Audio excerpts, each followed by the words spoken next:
Welcome to Djuma Private Game Reserve. I'm Brent. On camera with me is Brian, and Alex is in final control. We've had a nice lucky start to the afternoon. We've barely gone anywhere, and we've got a breeding herd of elephants and a nice group of buffalo and some hippos, all at Gowrie Dam. So I hope everyone's looking forward to an exciting afternoon. I know Scott's gone off looking for lions, so we're going to keep jumping between the two of us, and hopefully we can show you guys as much as possible.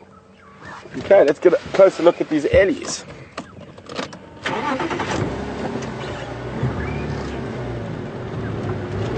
Bright and sunny. We had a good bit of rain during the day. Around midday it really came down. Far more than we actually had last night. But thankfully it's cleared up and is nice and sunny for the afternoon.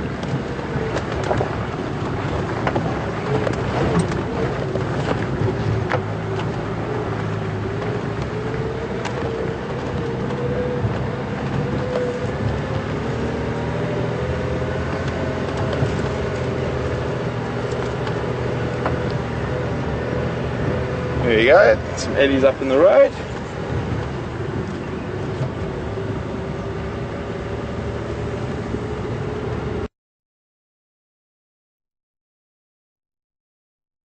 Yeah, the dark is something. They look a bit scrawny. Not super scrawny, but scrawny enough. Yeah. They've sat here the whole day. Someone's got to give, dude. And the nice thing now that I'm still a dam.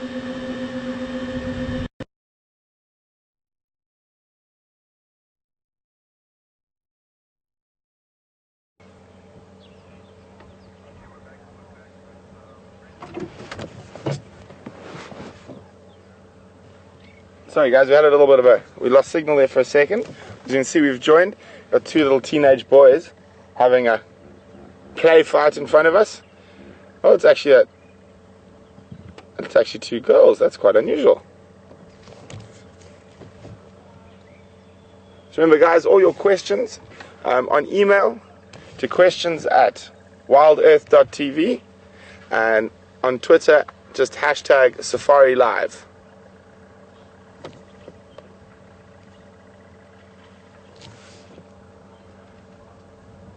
So the ellies actually spread out all around us. We unluckily just missed them when they came down to drink it at the dam. But you can see they've got wet feet, a bit of mud on them, and now they're spreading out while they forage. All seem in a very good mood after the rain today.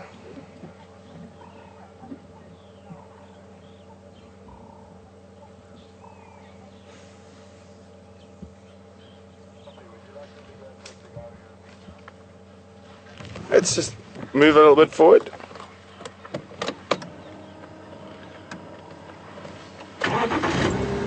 Notice when we start up around animals like elephants, you want to let the vehicle run for a few seconds. It's just to get them to use the noise and to show that you're not threatening and moving directly and quickly into them. Also, we don't try not to rev the engine or make any particular noise. All those type of things could be seen as threatening noises if you're an elephant.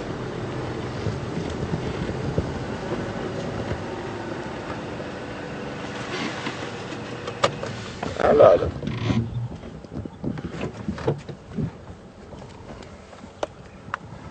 So those two are still having a great game at the back there. You can see this one right here closest to us just shook their head a little bit at us, and it's just telling us it's a big animal and very strong, so we mustn't push our limits too far. So we always respect the animals, and the animals told us to stop and not come any closer, so that's what we'll do.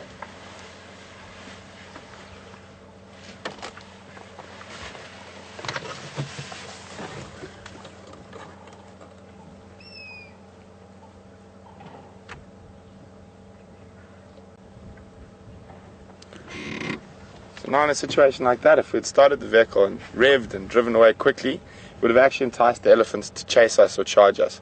So in a lot of situations, the best thing to do is just to sit still and quietly, and there we go, moves off.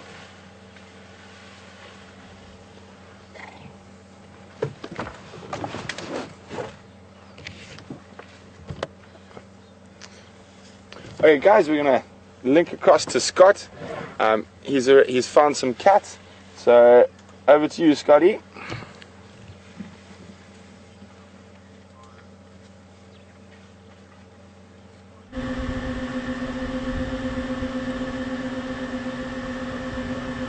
Welcome back, and not sure how much of the last broadcast you got with us and the lion, but myself and Andrew are back here with the Nkuhuma Pride, and these lion were found this morning by Mark, and Andrew was on the vehicle with him as well this morning, so that helped me in finding them exactly where they were this afternoon.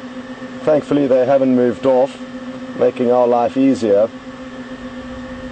Now it's just a waiting game, and who knows how long it will take for them to wake up.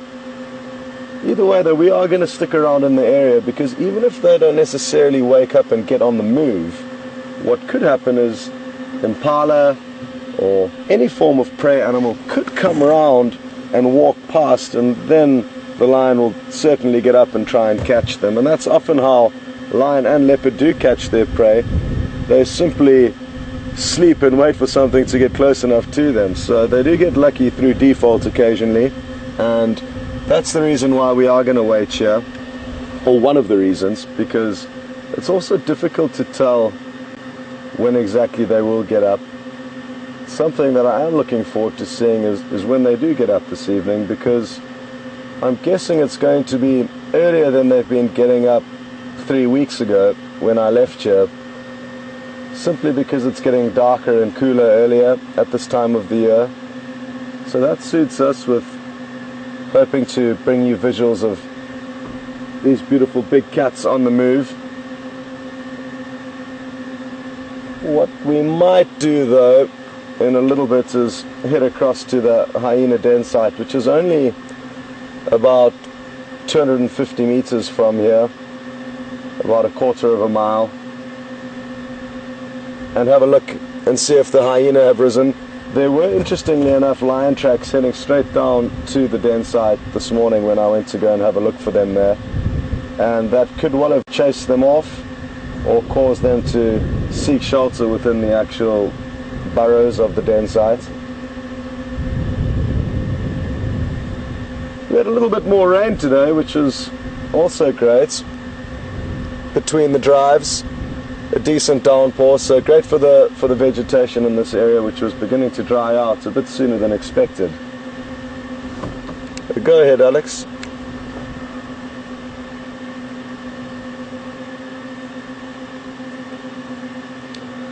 Okay folks, well, from myself and Andrew with the sleeping lion, we will say goodbye for now, but we'll be no doubt catching up with you a little bit later on in the drive. But it sounds like Brent's got some great action, so over to Brent.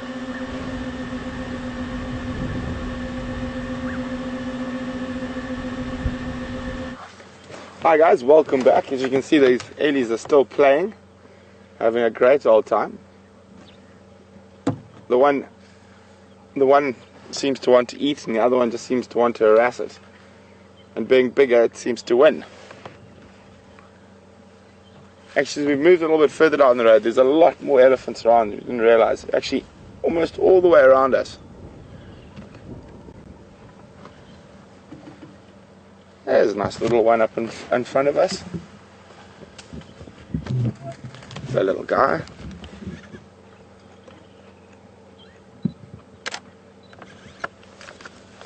He got a bit of a fright earlier. He got left behind by his mom and came scurrying across the road.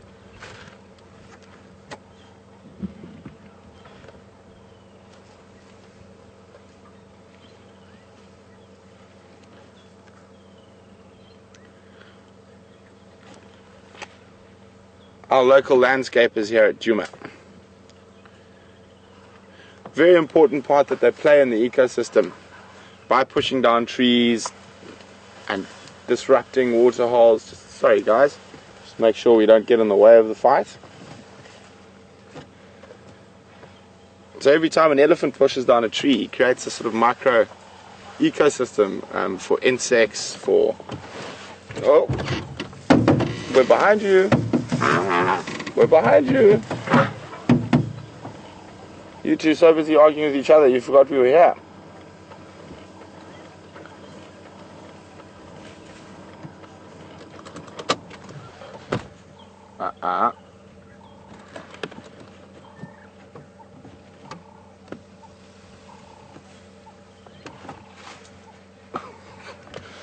Silly elephants. Just gonna move. Oh, no, running around behind us. Okay, that's fine. Okay, so as I was saying, very important. Elephants are one of the few wild mammal species that they have the ability to change their environment. In doing so, they create much bigger grasslands. And also the removal of elephants, or if elephants move from an area due to drought or because of human persecution, the area becomes a lot more forested again.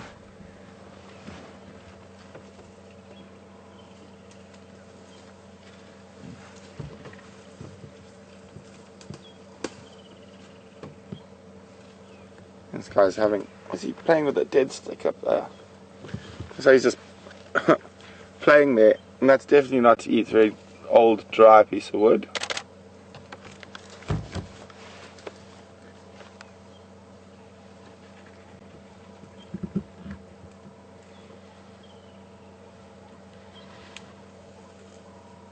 Oh. Do you love spending time with the Eddies? No. It's never a dull moment. There's always something going on.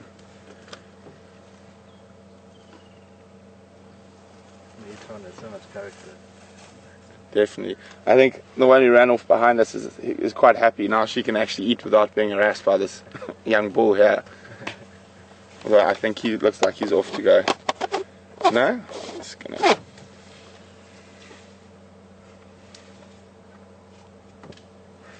It's amazing watching their trunk. He literally flits between the different plants on the ground and chooses the exact one he wants. It's also quite strange to see with the ellies in certain areas eat different things. So you can see there's this very light coloured tree the elephant's walking behind, and it's called a silver terminalia or a silver cluster leaf. And in this area, because it's such a great area, they don't eat it at all. But in other parts of South Africa, like northern KwaZulu-Natal, they absolutely flatten it, and it's one of their favourite trees. They don't have as many high value tree species or grass species in that area as they do here. So it's very interesting that the elephant's diet will change completely in different areas.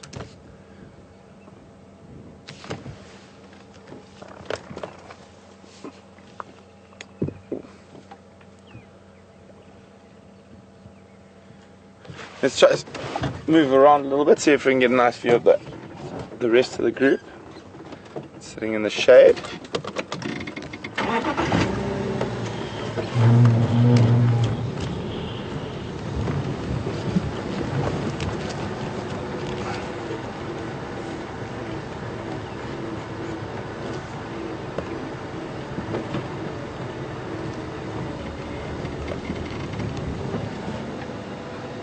Oh, there they are. So I think what we're going to do is we're actually going to carry on, see what else we can find.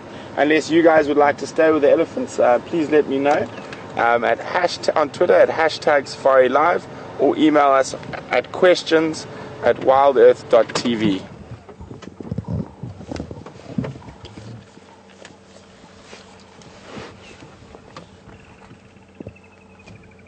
Oh, there's a whole bunch more down in the drainage line. There must be close on 20, 25 elephants in the area.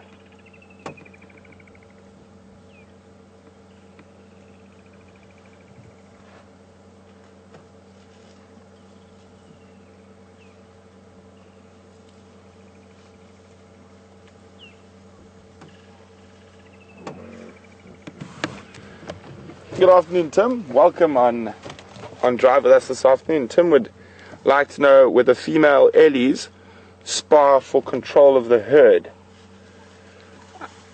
I think with the females it's a very interesting question. I'm not 100% sure on that one.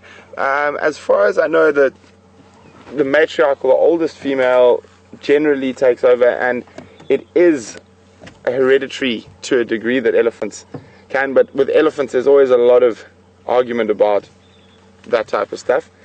But I would say there might be a little bit of that, sparring for control or testing the boundaries of the other individual members. But I'm not actually 100% sure.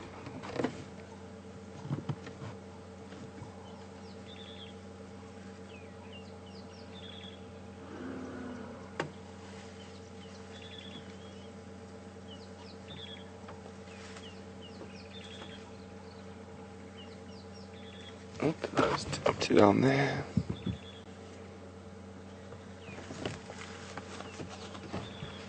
So move a little bit forward, see what the other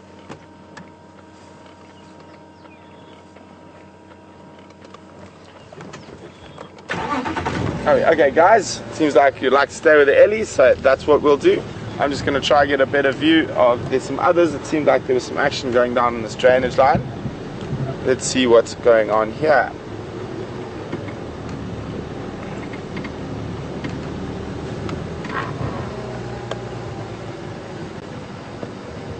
There's a little boy.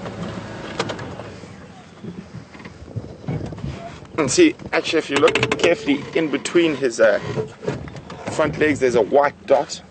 I'll wait for Brian's just going to zoom in a little bit there. And see, that's a big tick that's feeding off his blood. It won't really have any adverse effects. Oh, two little boys now going at it.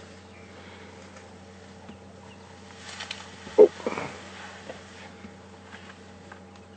Now they're nearly getting to the edge where you can see they're right on the edge of the herd, where the females will actually push them away from the herd when they get to about 15, 16, sometimes even a little bit younger. They just start causing too much chaos, and their testosterone is running, and they run around, they chase small babies, and they're just generally very difficult teenagers. So that's when the females will generally chase them out, and they form smaller bachelor groups, or they just go out on their own. Where are they? They're still there. We're just going to slide forward. We've got another little one there.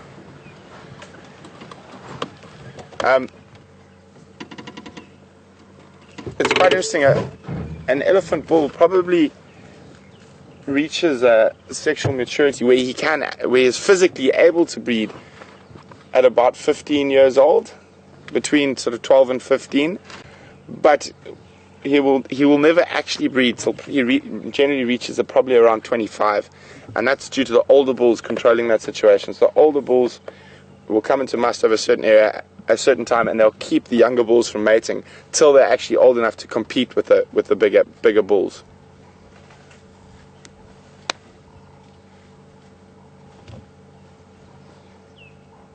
Yeah, there's definitely some more elephants down below us.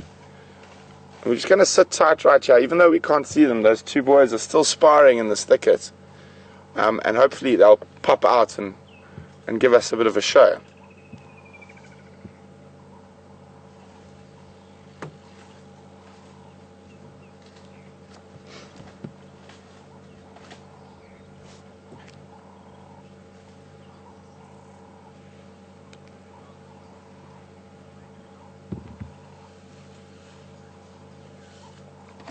Afternoon, Stephen is on Twitter. Stephen would like to know, what is the role of the matriarch, and what does she control within the herd? So basically the matriarch will be the dominant female in a group of elephants, and basically she would almost decide where they're going to feed, where they're going to go drink, and those type of things. Elephants aren't a true matriarchal system.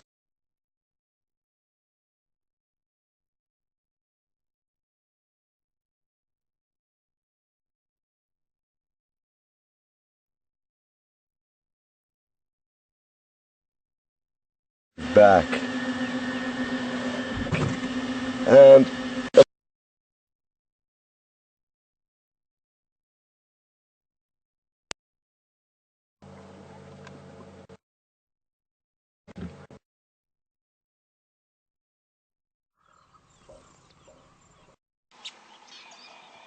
technical glitch there. We lost you for a second, but we're back, and those two boys, as you can see, have come out of the thicket and are continuing their tomfoolery. And all this type of playing is really important for eddies, especially the bulls as they get older. A lot of this play fighting, where they're not really doing it too seriously now, will come in. It's good. It's extremely good practice for when.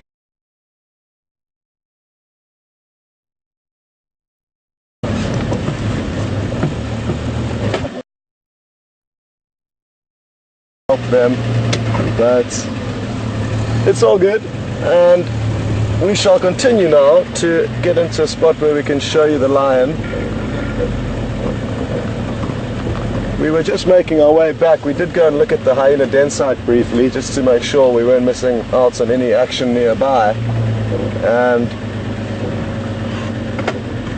there was no sign of the hyena at the den site. It's possibly because it's still too hot, and we will probably continue to bounce between the lion and the hyena den sites until either one of them starts performing for us. But as you can see at this stage, the lions are fast asleep, and as Andrew zooms in, you'll notice that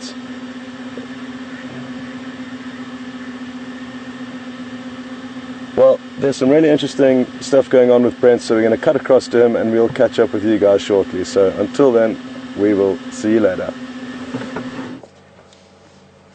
Afternoon, guys. Sorry, we've been having a few technical issues. I know you with Scott, but these Ellies are just having the biggest amount of fun in this drainage line. They're playing. The older bull is actually laid down and was sort of rolling and sort of digging up the ground, and the younger bull's come down the hill. He's sensed he's got a bit of a chance now.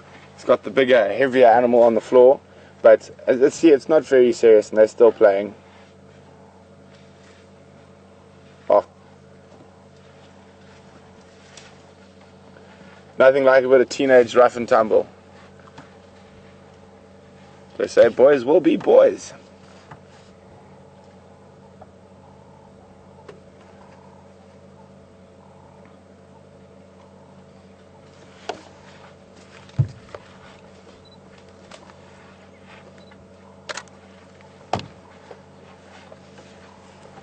We're so privileged to be able to witness these animals just in their natural environment and just behaving like elephants should.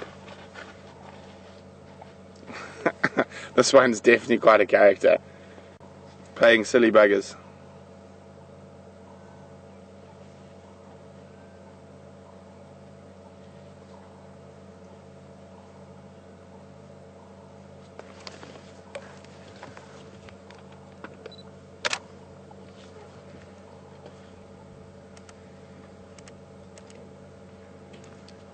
It'd be quite interesting to see if he gets down onto the ground again and gives that smaller one. There we go. Oh, it's almost like he's enticing the smaller, younger animal to come up and wrestle with him by giving him an advantage. Oh, that's magical. Also, nice cool sand after the rain. He might just be having a cool down roll.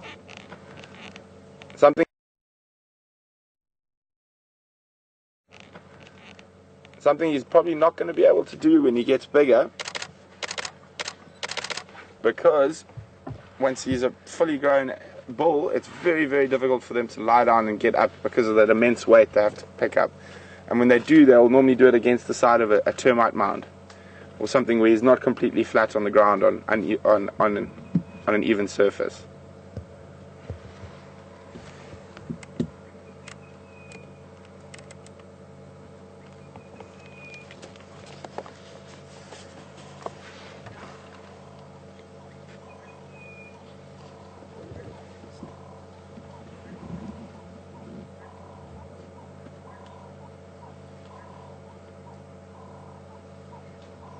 Oh, there they go again.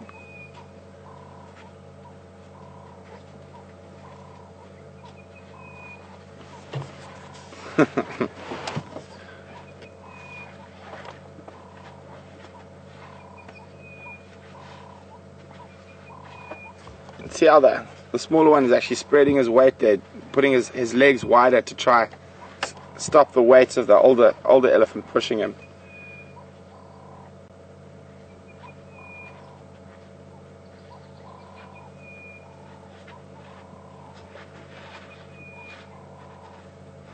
I mean, these young boys can play like this for hours on end. And it's when these games sort of get pushed into the females with younger babies that the females start getting very irritated and start pushing these young bulls out of the breeding herds.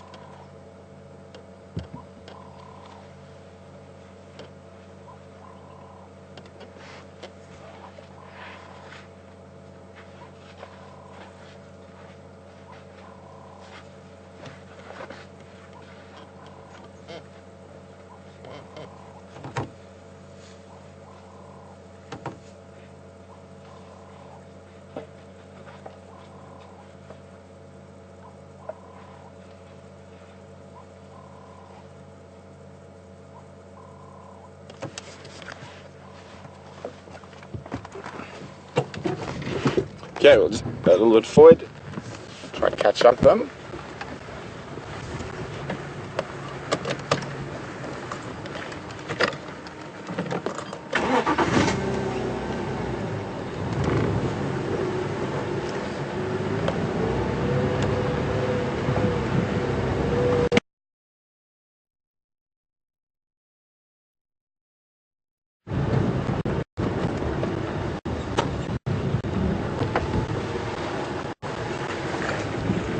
Here they are still.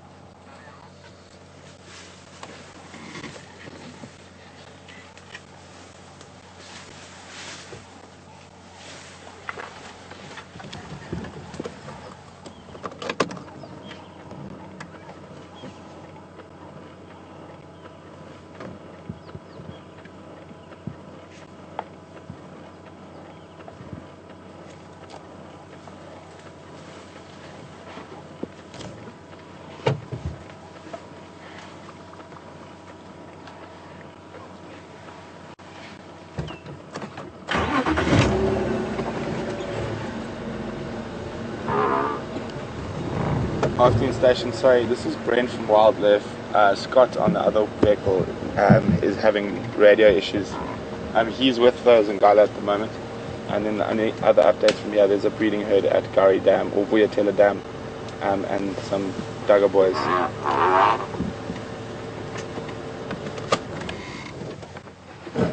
See that. I couldn't see what he was doing at Ryan. Was he attacking the tree or is he stuck in the tree and making noise?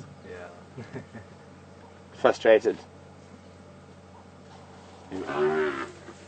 So he's got a very funny trumpet for an elephant. Very.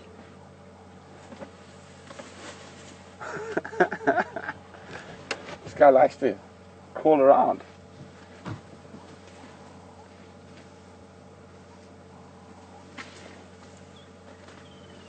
Now he's lying down in the middle of that quarry thicket, and there comes the younger one again. So I think it's the only way he seems to think, okay, I'm going to carry on this game. I've got to give him an unfair advantage, get him to come up to me when I'm on the ground, and then I can get up and then I can beat him up.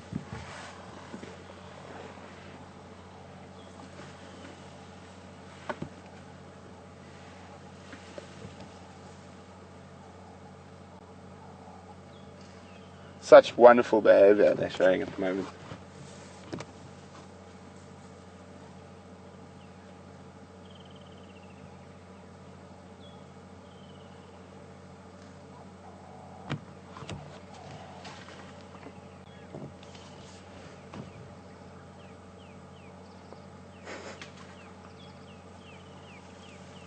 Seems to be a lull, a calm before the storm.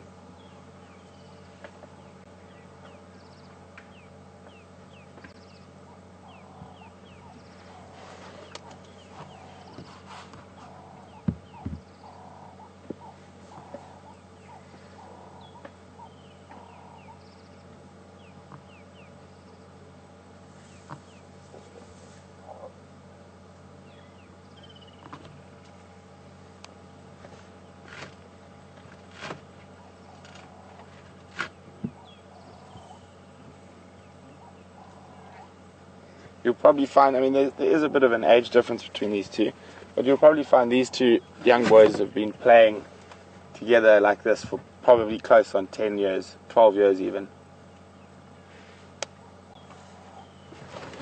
Just make sure we don't have any elephants sneak up behind us.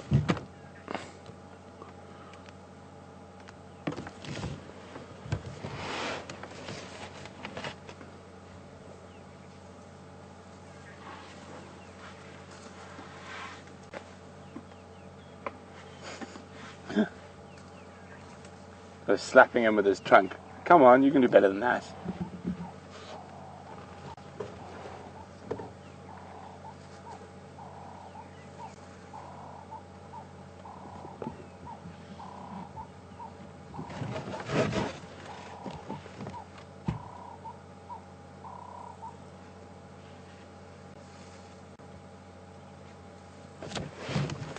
Oh, there's an elephant. It's coming up behind us. Another youngster, but he's okay.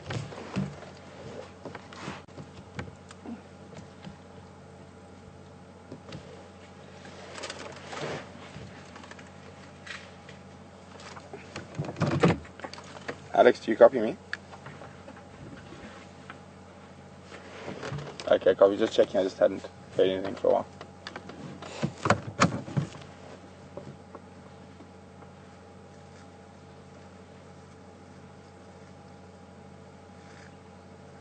So guys, remember your questions on Twitter, hashtag Safari Live or questions at WildEarthTV.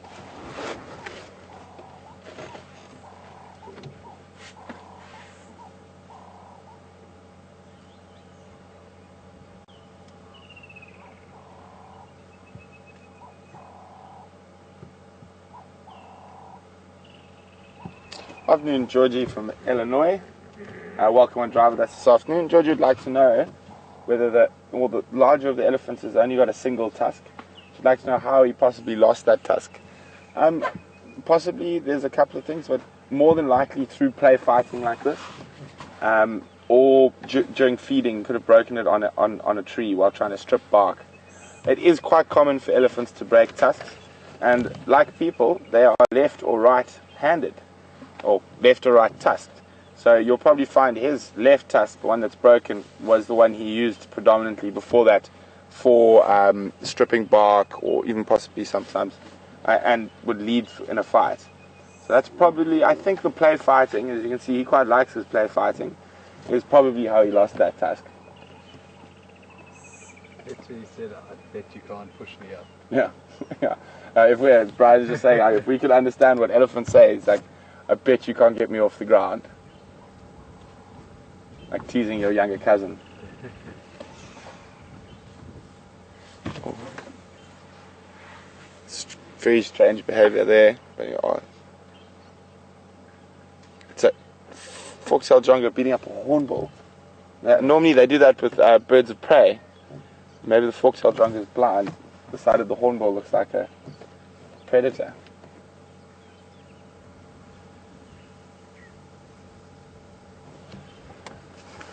The game is not up.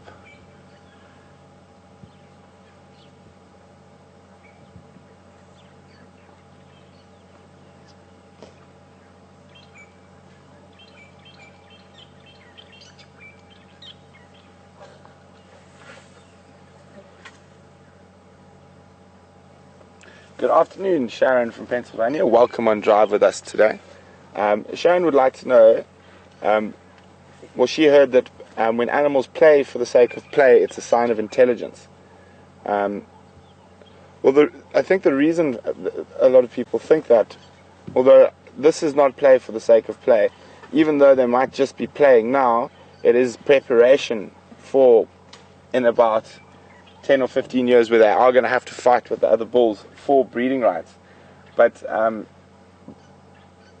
play for the sake of play, is in terms of intelligence, is often because you are in such a safe position, you are not threatened by any other animals, therefore you have the ability to play.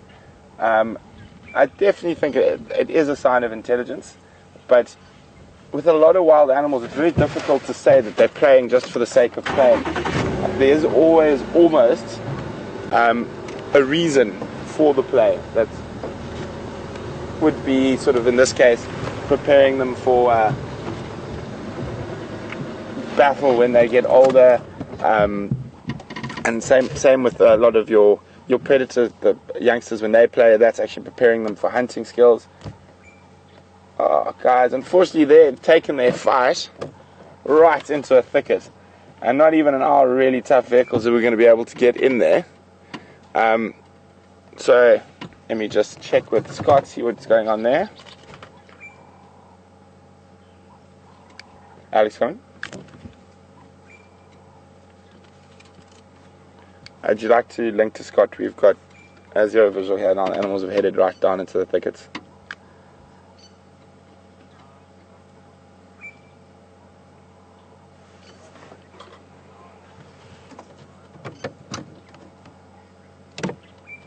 Okay, guys, we're gonna. Oh, sorry, 1 second.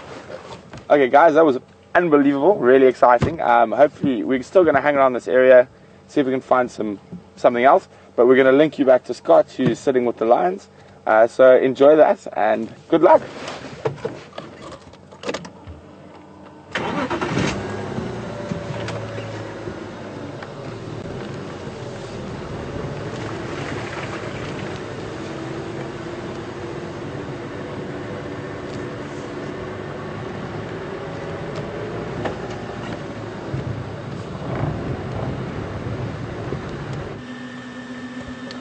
Welcome back, and Andrew's just positioned the camera in a way that you can see some clouds building to the north, and I'm not too concerned at this stage by them, but just interesting to see how they have built up just over the last 10 or 15 minutes, and it's a welcome relief for us because it means that it's certainly less hot with the sun behind the clouds. It certainly hasn't caused the lion to change their behavior. They are still fast asleep. Just about 5 minutes ago, 2 warthog ran into this kind of open clearing that we're in, about 100 meters away from us though, and I thought that there was going to be a chance that they'd rather run down the road taking them past the lions than veering off into the thickets, but sadly they did run into the thickets. Well, it was a good move for them, but we were hoping that they'd run past these lions and provide us with a bit of action. But it is a reason and an example why it is so important for us to sit here and wait with the lion. As I did mention earlier, if animals do come past, as they quite often do, the lions would naturally spring to attention and try and make the most of this opportunity being presented to them. And I was also just chatting with Andrew earlier. It would be interesting to do some exact research and establish how often it is that lion actually have their prey stumble upon them, and the same for leopard and cheetah, because in my history I've noticed that it happens fairly often. You could leave lion in the morning, just like Mark left them here this morning, and return in the afternoon and notice that they're full-bellied and there's the remains of a kill nearby. So it certainly does happen, but it would be interesting to do some research into the exact statistics behind it and percentages behind how often prey does stumble upon them.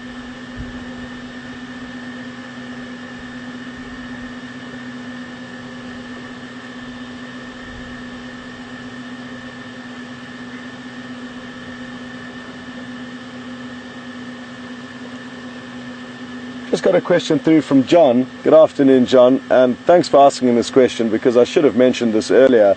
It's the Nkuhuma pride of lion that we are looking at, and I did mention a bit earlier that Mark was out this morning also with myself on the other vehicle, and Mark managed to find these lion this morning, and there was some great tracking work by him. So wonderful that we can return to the sighting. And for those of you who were watching this morning's drive, you would obviously be aware that it is the Nkuhumas. And I think there's about 7 or 8 individuals in this pride at the moment. One, I believe, was killed by the Birmingham boys, which was interesting behavior, and nobody that I know of could really put a handle on it as to why exactly the Birmingham boys would have killed sub-adult lioness from this pride. But that's what keeps it interesting out here, is that there are no rules out here in nature, and very often we get surprised by the behavior of these animals, and that's what keeps it so interesting.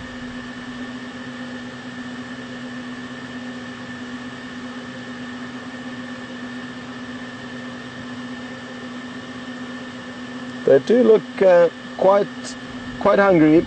They're not full-bellied, which bodes well for us because it means that they're more inclined to become active earlier. But that is also something to bear in mind for the latter parts of the drive, when we do expect them to get up and hopefully, do some hunting, or at least be on the move. We got really spoiled in the last few weeks of January with some great predator activity from both lion and leopard, and we hope that it does continue. Sadly, we've got very little say in the matter in terms of them getting active, but the good news is, on a day like this, is because they were found this morning by Mark, we can now invest time in staying with them, and that is the way that you increase your chances of seeing action. It's something that's often undermentioned in documentaries, that you can often watch for possibly an hour-long documentary that can sometimes take a year worth of filming to cut together just a very short 1-hour documentary, and that gives you an idea of how much time the cameraman will invest in trying to get the great shots. Thankfully for us, it's a different story because we can answer questions, and thanks to John's question earlier to remind me to mention exactly which pride of lion this is. And that interactive nature of the Safari Live experiences allows for us to interact with you, the viewers, in the quieter times of less action, and answer any questions you may have. And to do that, you would hashtag Safari Live on Twitter, or send an email through to questions@WildEarthTV. So 2 different ways to send through questions, and we really are appreciative of the questions that you sent through, so thank you for those. And do bear with us. Alex in Final Control, or whoever is directing at the time, has a lot on the go, so to read through the multiple questions on the Twitter feed and the email feed, together with making sure all the signal is being broadcasted appropriately, means there's a lot on the go, and we can't always get to everyone's questions, but keep trying and your question will eventually be answered.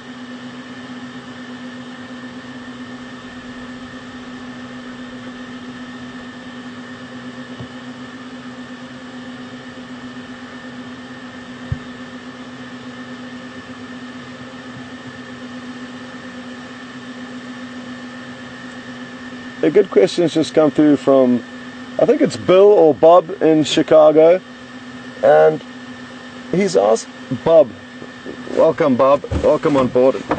Bob's asked a good question, and that is whether, if we come across an animal that's injured in any way, will we interfere or intervene in order to try and help it?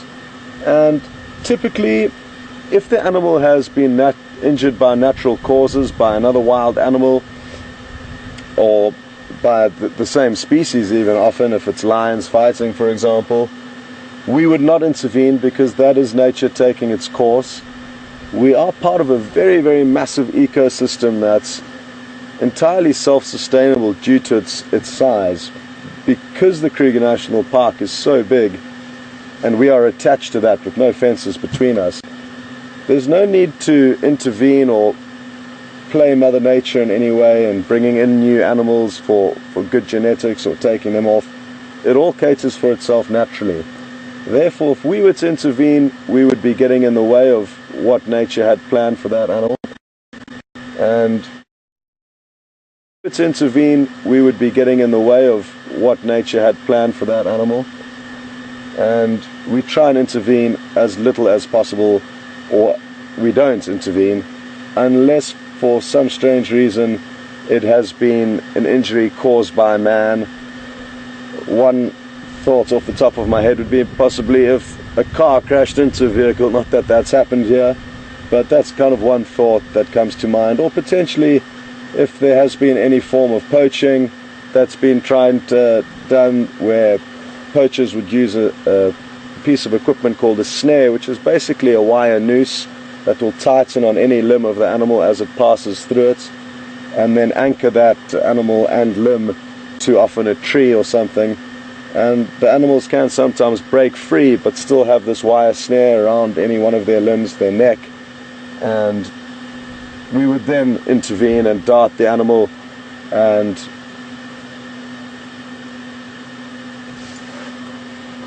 excuse me, it's just myself here, Brent.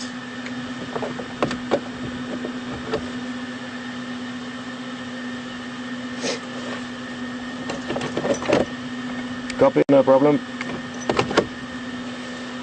So yes, Bob, I hope that answers your question. And I hope you understand why we don't interfere. You know, the death of one animal, even if it is an iconic animal, a lion or a leopard or an elephant, may make the difference for the lives of other animals. If we take a lion, for example, one lion dying means a lot of prey animals continuing to live because there's one less lion to feed. And that creates a difference. If we were to try and save every single lion that got injured, then the balance would outweigh itself and there'd be too many predators relative to prey.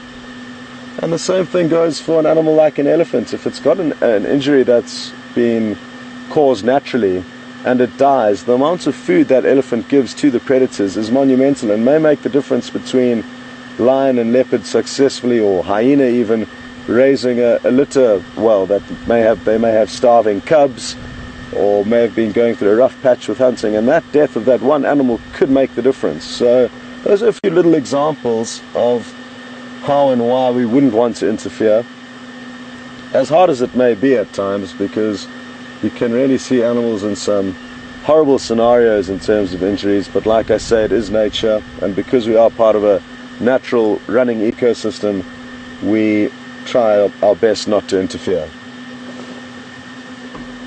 So Brent just got a hold of me. Our game drive radio isn't working on this vehicle, so Brent's coordinating with the other vehicles the standby process. And for those of you who are new to the Safari Live experience, it's an important aspect of the whole guiding experience. You do come out to a safari lodge like this or any of the others, there's often systems and protocols in place to ensure that the sightings of animals are controlled accordingly, and what that does is it makes sure that we don't put too much pressure on the animals, and also means that the guides can work well between one another as a team to try and show their guests as much as possible. For a sighting like this, there's a limit to 3 vehicles, so we would be the first one here. Naturally, being the first one here, we would control the sighting, but like I said, because we don't have a radio, Brent's kindly controlling it for us, and he's just let me know that there will be 2 other vehicles on our way here. And at some point we may be pressured to leave the sighting to make space for a 3rd vehicle if it would like to come. And as difficult as that can be, we do have to be fair, and we will often be on the same end or the other end of the spectrum and be desperate to find lion and be waiting to go and see them, and somebody will make space for us to go and see them. So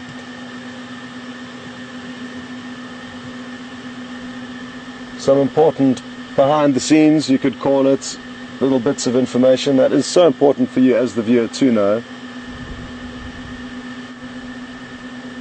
Other than the odd head rolling over,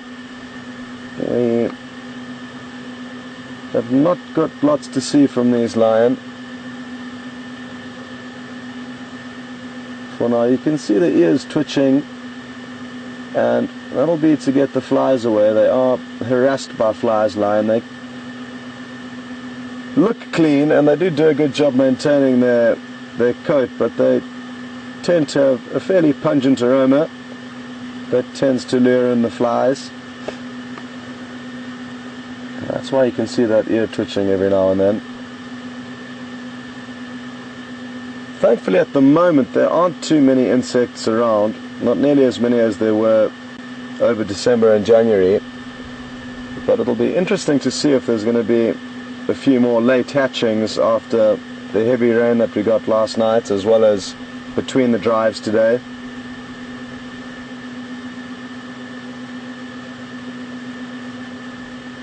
It certainly has made sleeping easier though, with less mosquitoes about. There were a lot of mosquitoes buzzing about over December and January. And they somehow always do manage to find a way into the mosquito net, as best you try and tuck it into your mattress. They find some way to get in.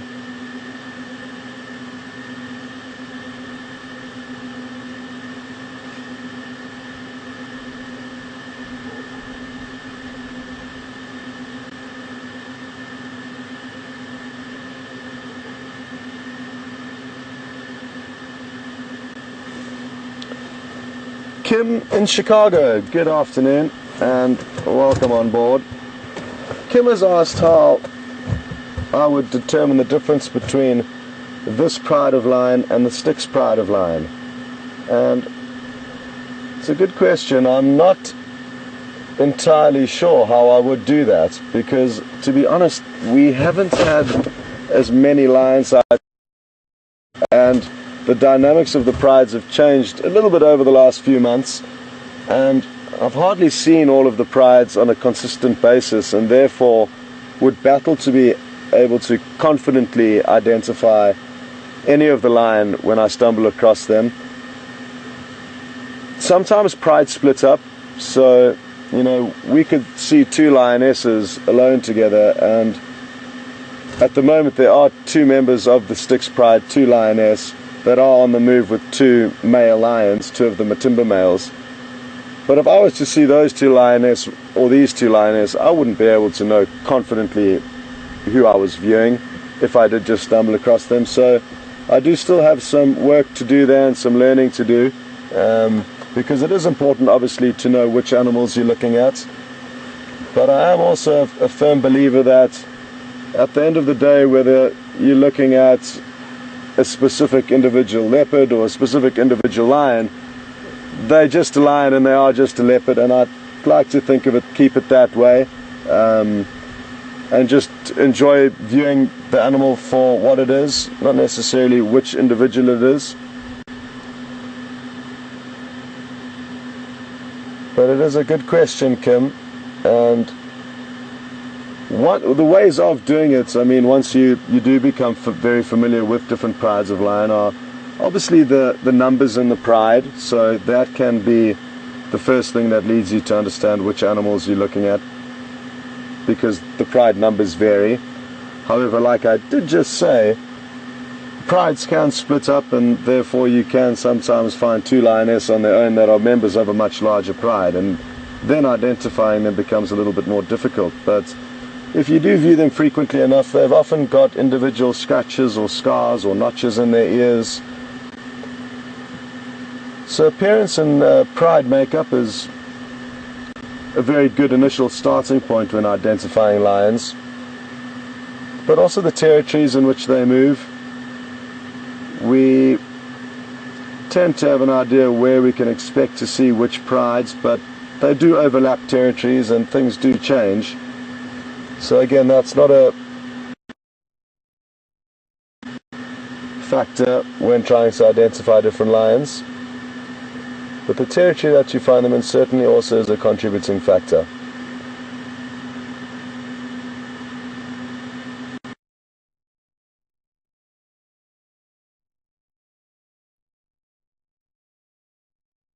Wondering if we should go for a short drive.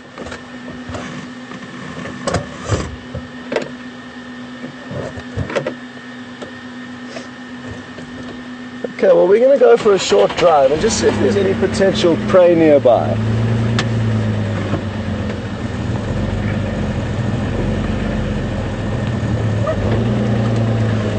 because I don't think the line are going anywhere, and I'm sure you'd agree with that. So let's just take a short little drive.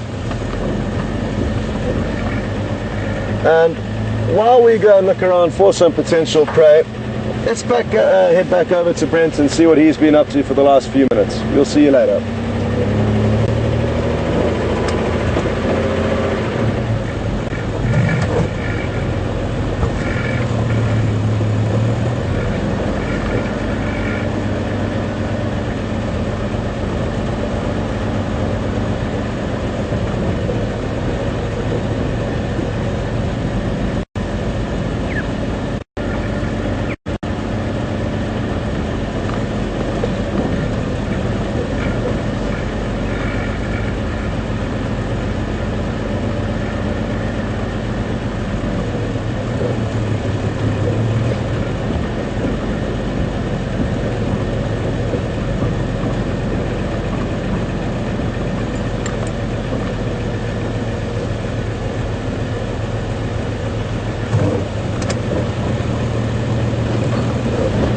How you doing?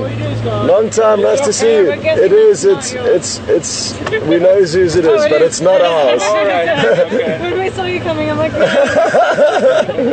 Thank you very much. Just right down there, you'll see them on the left. Sorry, I cannot copy you well. I don't have a radio, buddy. Oh, So that'll make it difficult. Over there? No, just you. But I'm going to come back now. Okay, thanks a lot. See you now. Apologies about that, folks. The plan to link back to Brent was aborted at the last minute, and he was just going through a tough signal patch, and that left you with us at not the best time, because I did need to pick up a hat that somebody had dropped a little bit earlier that we know of, so at least we've got their hat back. And like I said, we'll just continue a short distance and look and see what is around here, because it is useful to know if there's any prey in the area.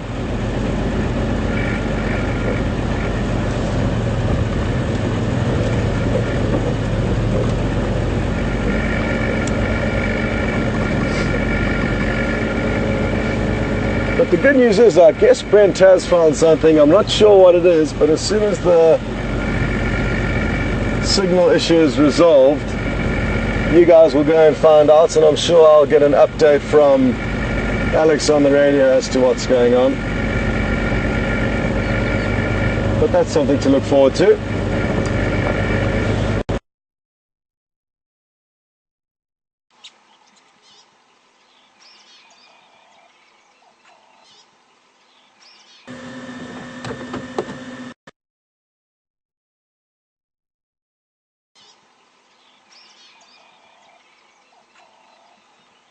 Reverse a bit if you want.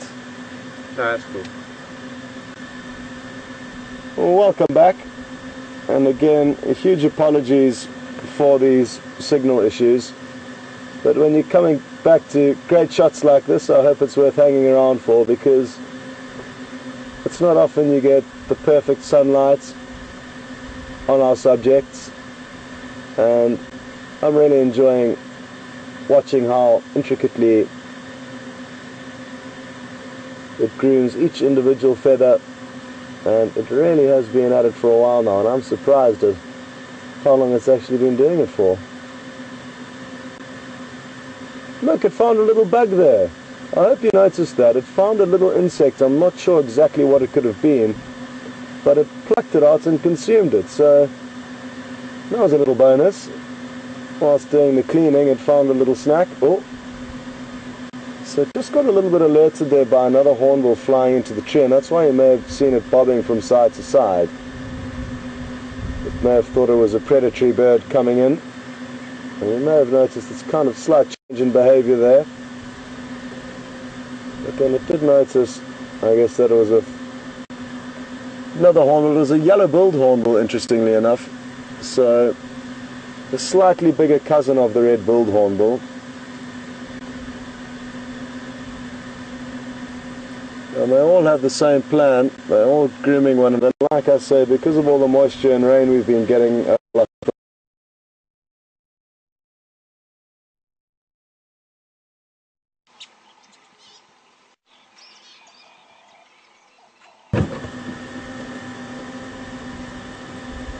Welcome back.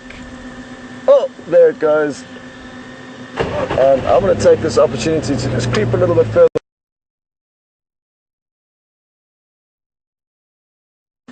Welcome back. And the red-billed hornbill flew off, but that's not a problem because we've got its cousin, the yellow-billed hornbill, perched not far away.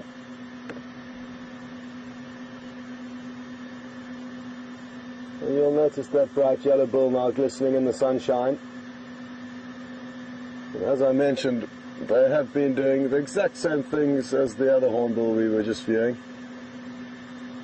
And it's obviously something that's so important for all the birds in the area to do, to dry themselves out and make sure their flight gear is in good condition before they go to sleep tonight. They have very long eyelashes, Andrew, and that's a... Thank you. They do have abnormally long eyelashes, the hornbills.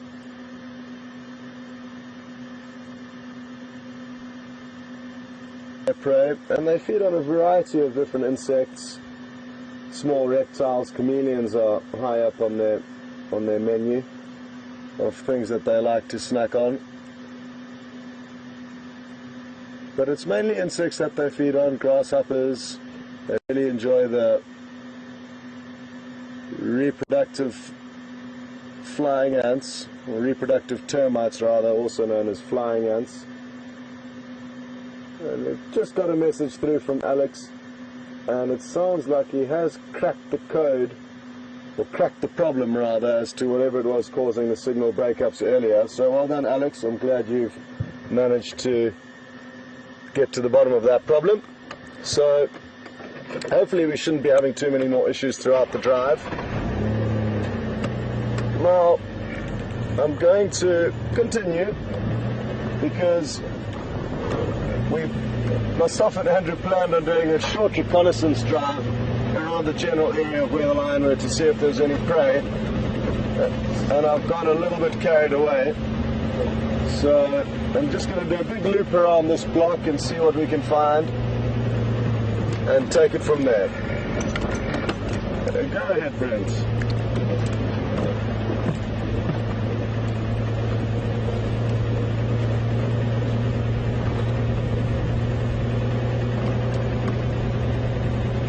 Copy. So good news, folks. Brent's managed to find some more animals, so we'll cut across to him and catch up with you a little bit later.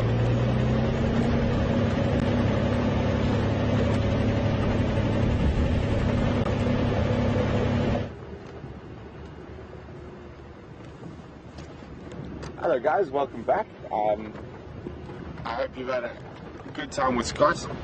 We ended up in an area with some bad signal, so we actually made our way back down to Gowrie Dam, and there's still quite a bit going on. We've got a nice little male Inyala here in the orange socks, and there's a hippo behind him, and there's some buffalo around the edge. So Inyala are one of my favorite antelopes. See how nervous he is? He's not sure whether there's something in this bush. He's going to err on the side of caution. Let's go around and get a better look at them. They are really, really pretty. Quite an interesting story. The Latin name for them, they're traffilegged. And what a traffilegged means, it means it's got spiral horns. But the second part of their Latin name, so they're Traphilegus angazi. And there's two different theories about how they got this name. The one is that the first person who, or the first European who discovered them was a Scotsman by the name of Angus.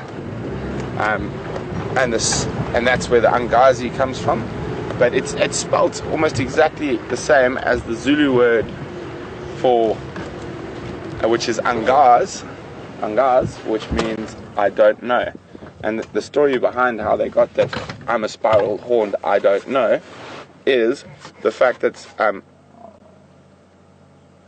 Angus, when he landed in Port Natal, which is today modern day Durban, and he collected his porters to help him on his trip up into northern Zululand.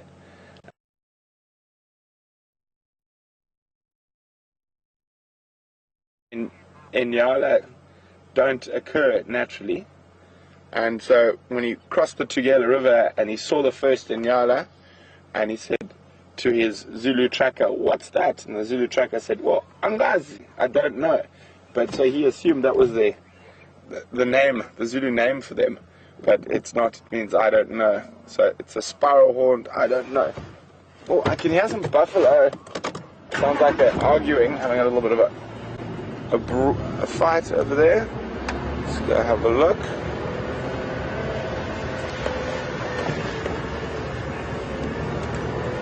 Oh, so they've stopped.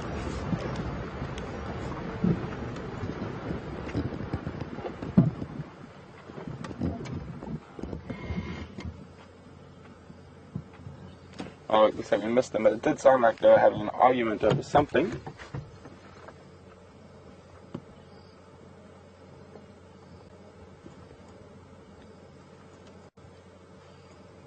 Nice big old boys. There's actually quite a lot of them here today. I mean, how many we got? 1, 2, 3, 4, 5, 6, 7, 8, 9, 10, 11, 12, 13, 14, 15, 16. 16 buffalo bulls. I think you should call this a retirement home. There are some younger bulls in here as well. So there obviously has been a larger breeding herd around, and they've come off that, from that breeding herd, and they've joined up with the older bulls.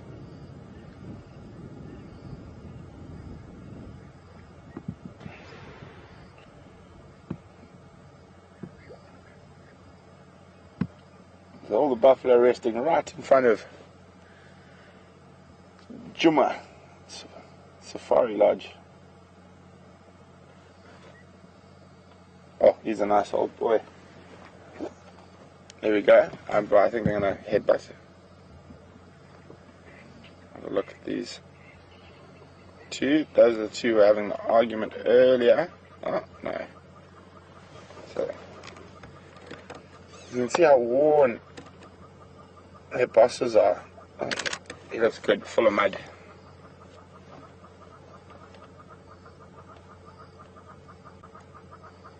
Well, the lions aren't too far down the road. It'd be interesting to see if they come this way this evening, if there's so many buffalo in this area.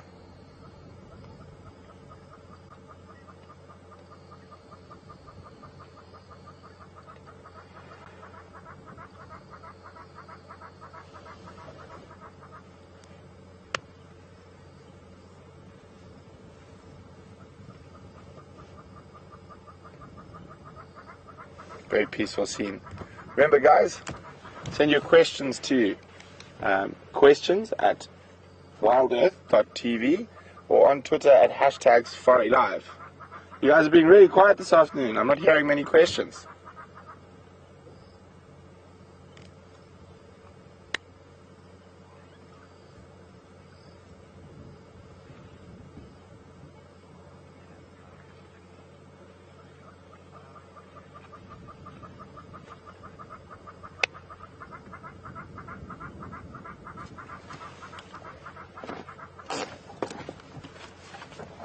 Copy, thanks.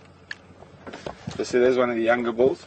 You can see his body size isn't as big, and also if you look very closely on his horns, there's actually still hair between the horns, and on a fully mature older buffalo there will be no hair. So he's described, what you describe that as a soft boss. So the hair isn't completely solid and hard yet and hasn't finished growing.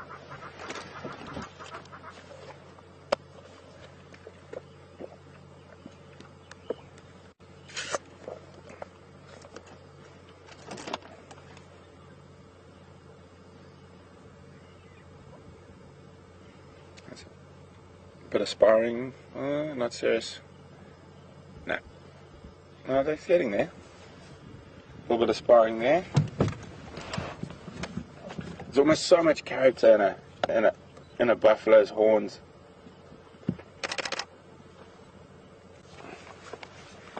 And each one is completely unique, and it's wonderful, like gnarled patterns. Quite often they get a nice red tinge. Like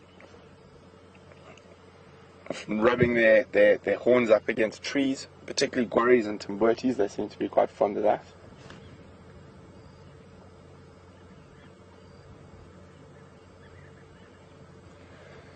But I think we'll leave the old gentleman and head on and see if we can, what else we can find.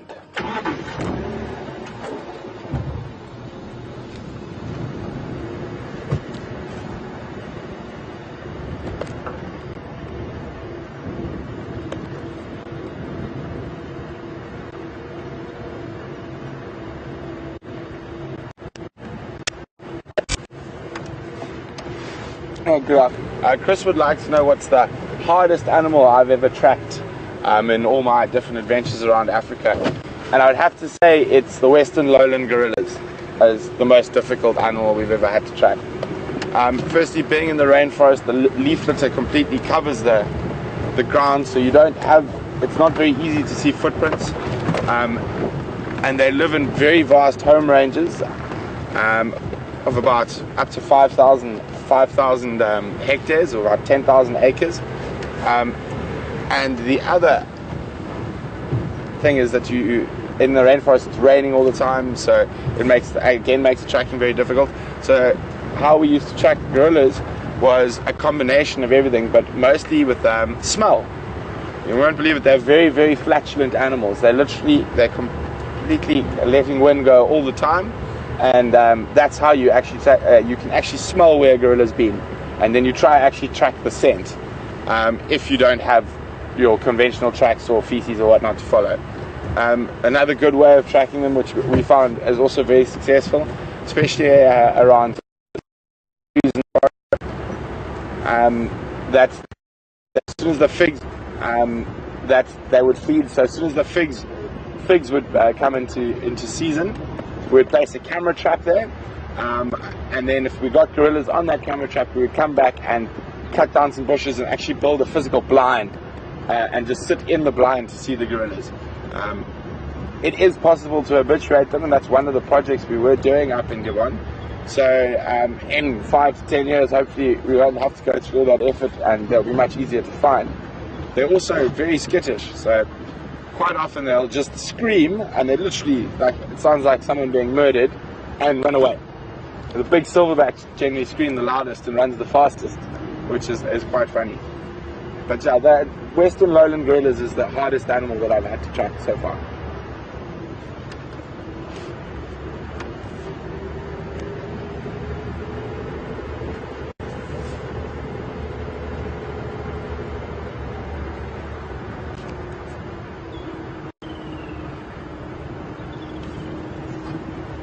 Afternoon, Larry, from Indiana. Larry would like to know whether the lion pride that Scott was with earlier would attempt to take one of those buffalo bulls. Maybe you guys can help me out here. I haven't actually been to those lions yet. Can you guys just send in to questions at WildEarthTV and hashtag Safari Live on Twitter. Can you tell me how many lions are in that pride? And at the moment, what's their makeup? How many males, how many females, and how many in total? And then, Larry, I'll answer your question for you there. But yes, they will, but a lot depends on how many individuals are there.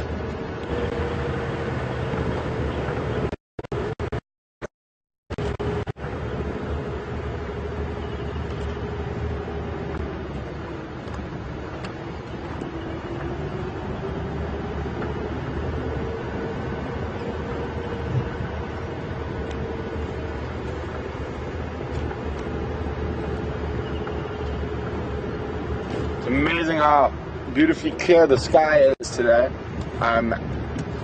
From the rain we had during the middle of the day, literally it's got the dust, so you have this wonderful blue sky, late afternoon light filtering through the clouds.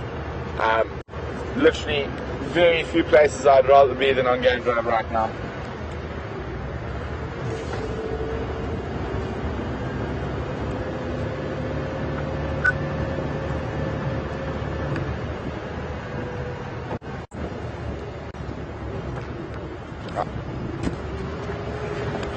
So you can go again with the name. Up. from Canada. They asked me to go on to the story about an elephant knocking me down that I started last night while we were in Little House of the Prairie, and then the rain started coming and gusting through, so we had to go. I was asked what my scariest moment ever in the bush. It was when I was knocked down by a forest elephant in Central Africa. We were walking through the rainforest between our river camp and our beach camp, and there was a helicopter going overhead, so our hearing was impaired, and then looked up and there was 2 forest elephants really probably 7 or 8 meters from us, and the one ran through, hit me with a trunk, and I went down into my and charged up towards me, and I managed to hit it in the face with my fishing rod, which was in a case, and then the elephant got a bit of a fright and stopped, and I stand up and shout and scream, and really lucky that the elephant.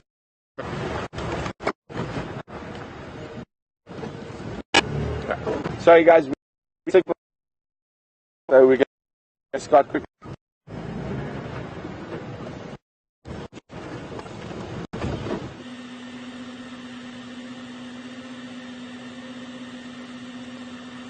Welcome back, and as you can see, not much has changed here at the lion sighting. We got back here about 3 minutes ago. Oh, there we go. There's a bit of action. And this is how it starts. They'll slowly begin to yawn and groom themselves. It's kind of a ritual as they wake up. There's also 2 other vehicles in the sighting with us at the moment. You can hear one vehicle just started and is heading off, so it'll just be 2 vehicles left shortly, and apparently nobody else is on the way, so we're under no pressure to leave, thankfully. And hopefully this behavior that we're seeing now is the initial signals and signs that they will be beginning to slowly become more and more active until the sun goes down. At which point I'm hoping they're going to be in full swing on the move. We didn't see any potential prey driving around, but that's certainly not to mean that there's not something lurking nearby that could be potential prey for them.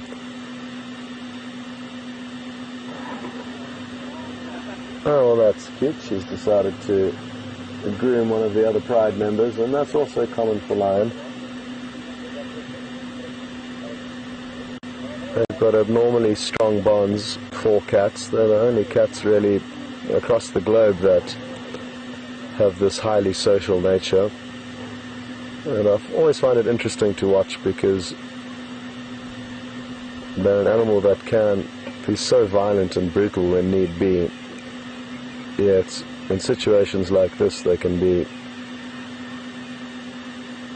equally loving and tender.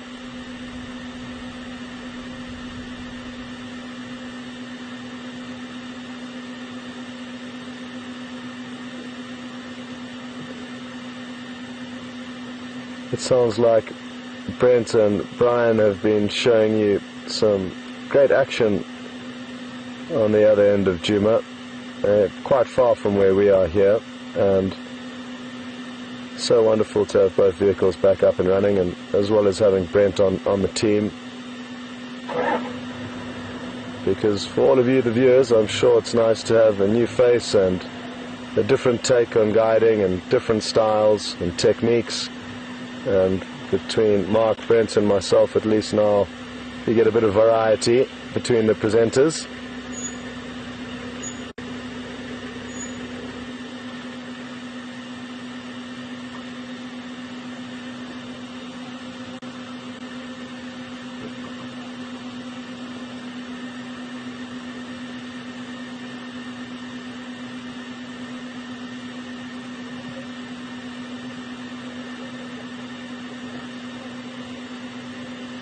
Oh, there's some beautiful afternoon golden sunlight poking through.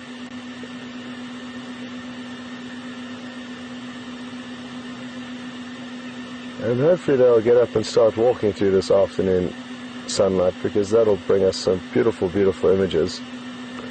The question's just come through from Sue in Wisconsin. asking how close these lions are to the dam, and I'm guessing that you mean Vuyatela Dam, Sue, which is where Brent was viewing the elephants earlier with you. And from here, as the crow flies directly, I would say it's probably close to spots on a mile, so there and thereabouts. Oh well, I wonder who that is in the center, because now not only one lioness but two, both look like young lioness, are grooming one lucky individual.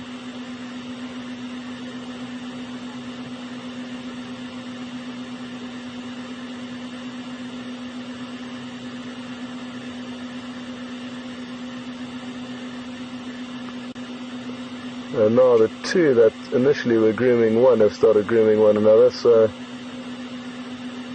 Oh, look at this.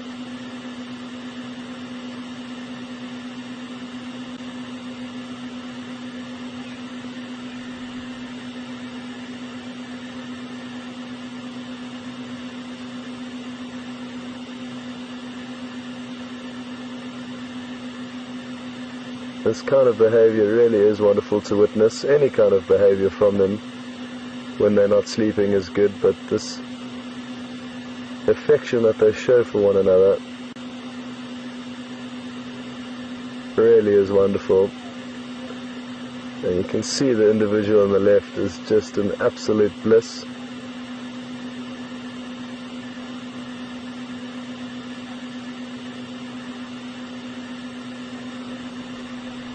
Shame the lioness on the right hand side has got a big fat tick hanging off her left eyelid. It'll be difficult to see, but try and keep a close eye, and you may notice a little blue blob dangling on the left eyelid of the right lioness, and that's a big fat tick that's latched onto it. And it would be wonderful if the one that was licking her now managed to spot that and pluck it off, because it must be highly frustrating.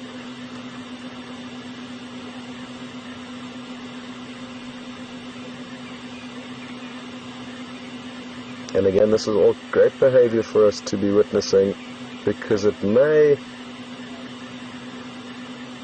mean that they are going to get up soon and get on the move.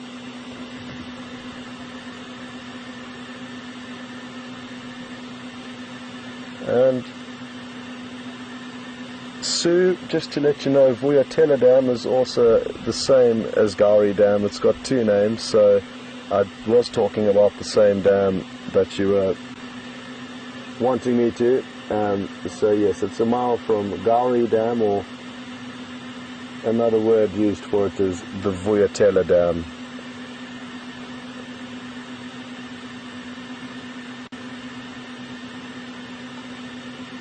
Oh, well done, Andrew. Managed to catch that yawn.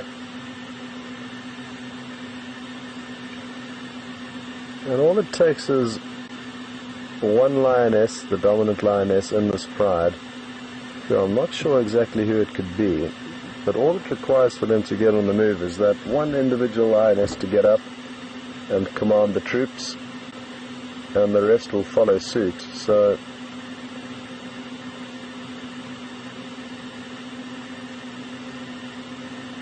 that's also something to look forward to later. We will notice one individual get up and the rest quickly follow suit. Well, some faster than others.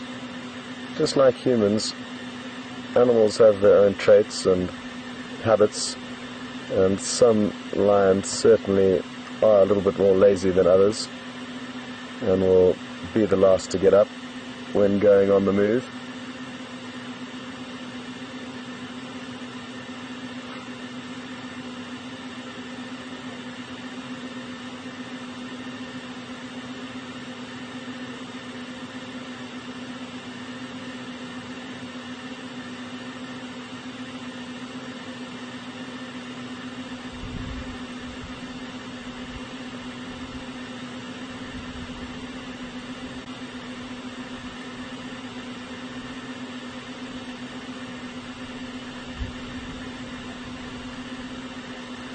We've just got a question through from Christine in North Carolina, but before I answer that question, I've noticed now that the lioness on the left managed to get the tick off the eyeball of the lioness on the right. Now, I hope you could see that tick previously on the right-hand lioness's left eye, and now you'll notice that it's gone. So, a great indication of how well they actually groom one another. And I think it might get another one off the edge of its ear there. Yep, there was another tick on the edge of her ear, and it seems to be nibbling it off now. We will notice shortly after it was, as soon as it stops grooming, and I can see that left ear again. Oh, no, it missed that tick, it's still there. Right on the edge of the ear.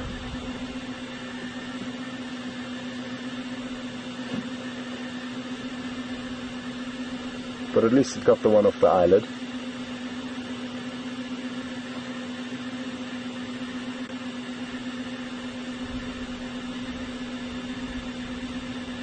Now, back to Christine's question. Christine has asked why we don't see any cheetah here, and the reason for that is a combination of factors.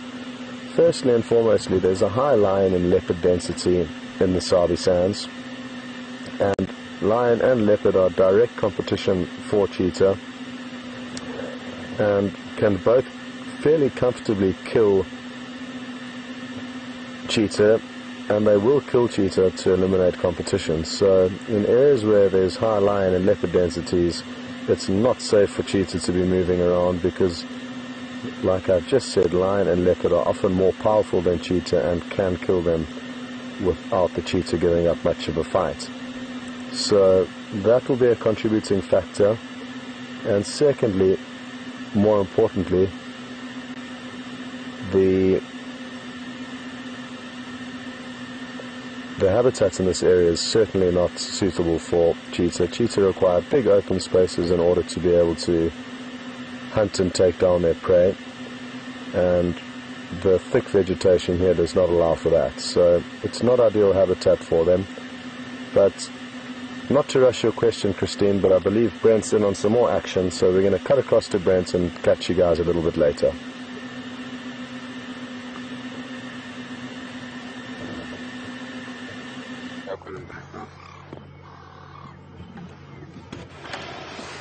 Afternoon, guys. Welcome back. It seems like we're having Brian and I are having a very elephant afternoon. We just thought we'd cross across here quickly. It's just such a peaceful and beautiful setting. A small breeding herd drinking here at Buffalo's Hook Dam. And we've also got a whole bunch of hippos down to the right, but we'll go to the left. We'll look at them just now. Sort of your quintessential African safari photograph there. Nice little breeding herd drinking, nice late afternoon light. But to go back to finish that story which we lost when we lost signal, was that after the elephant, I stood up and I threw my rod at it and started throwing sticks and stuff at it. The elephant sort of started backing away and started shouting and clapping my hands, and that managed to push that elephant away. And I was really lucky. The only thing I had was I had a dislocated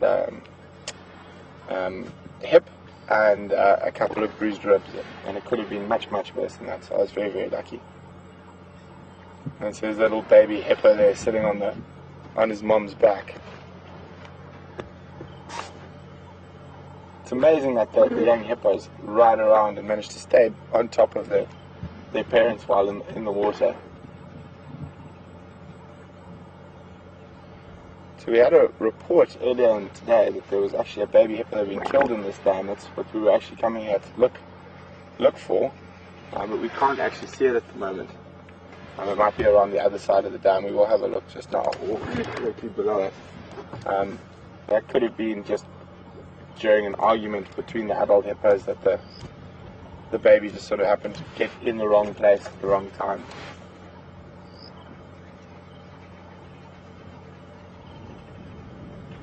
Oh. So if you have a few clicks in the background, it's my camera taking advantage of this great light. It's really soft light.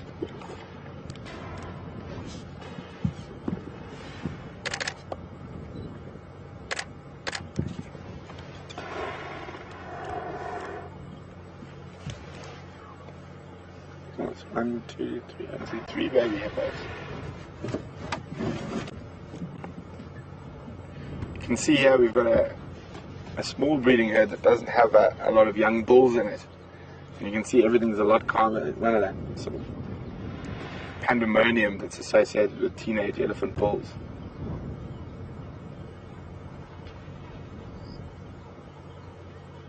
So guys, any questions, just send us an email at questions@wildearth.tv or on Twitter, #SafariLive.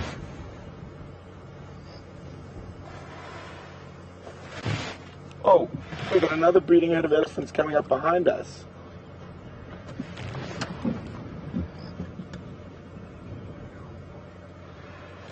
So yeah, we just got a breeding herd coming up behind us as well. So it looks like we got our timing perfect. As the one herd departs, the next one comes in for a drink. Another very small herd. We're just gonna sit tight where we are now, so we don't disturb them. A nice little baby. Hopefully he'll play in the water. Looks like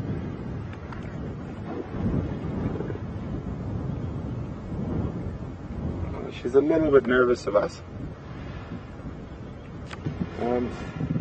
Looks like she's going to walk around us and come drink opposite us.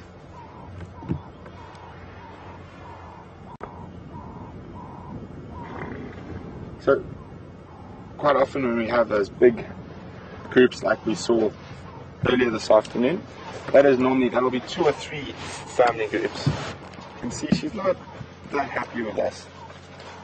So we'll rather just let her go past and then come around from the other side.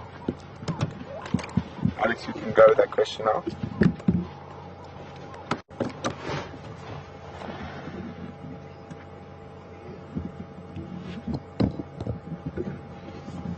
Afternoon, Doris is from Maryland. Welcome on Game Drive with us this afternoon.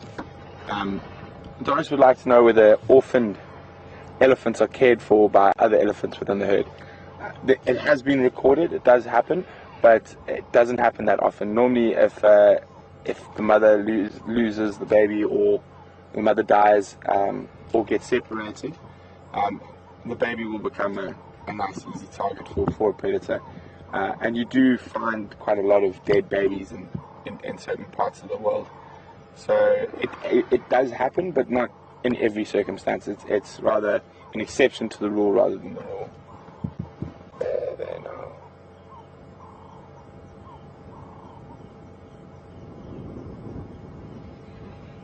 There they come.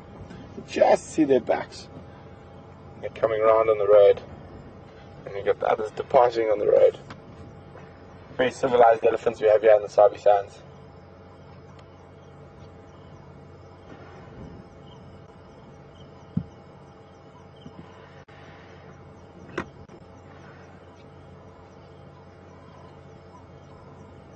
Come on, guys.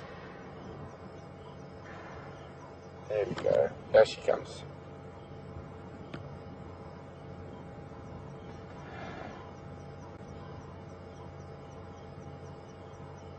There we go. There's the little one coming through. Brad, you think if I move back a bit, you'll have a better shot? Are you happy where you are? Should be good, yeah.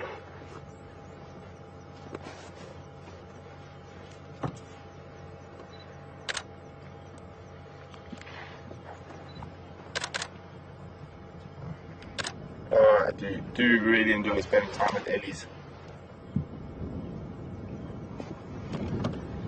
Go ahead, Alex.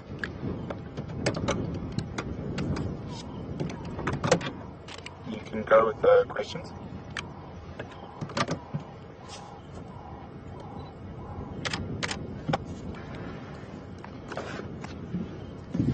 Afternoon, Anise from Connecticut. Anise would like to know whether the hippos give birth on the water or on the land. What will happen when a female hippo is ready to give birth? She will generally move to a shallow section of water, maybe very, very shallow, or a big reed bed that's just out of the water. So it's sort of right on the edge of the water, in very shallow water, is where hippos give birth.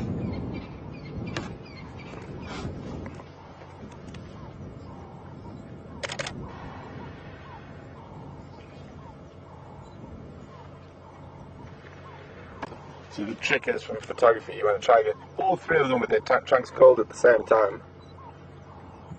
Doesn't happen too often. So we got 2 that time. Out of sync.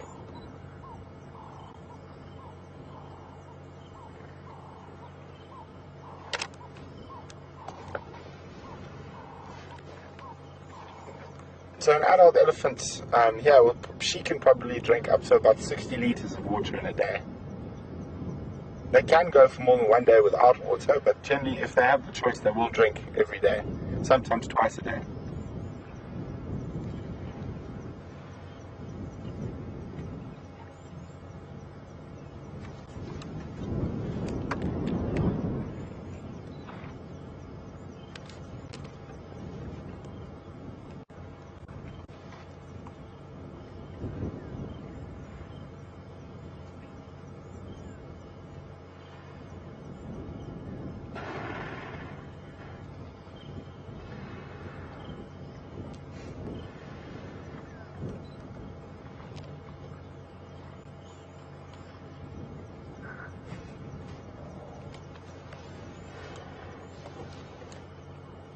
You can see that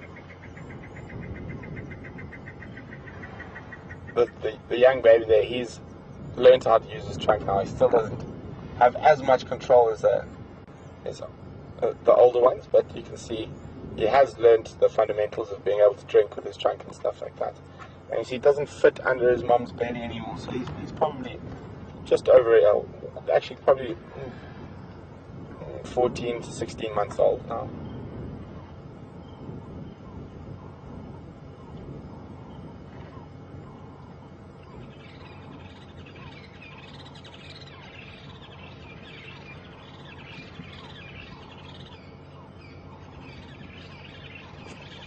Just magical.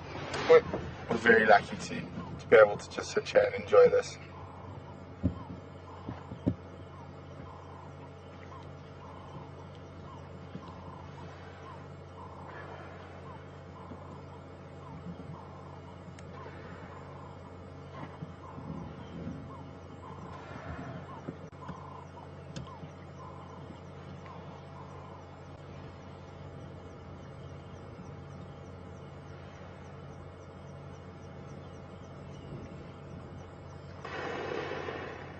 And here the hippos in the background. They will be getting ready to head out foraging in an hour or so once it gets dark.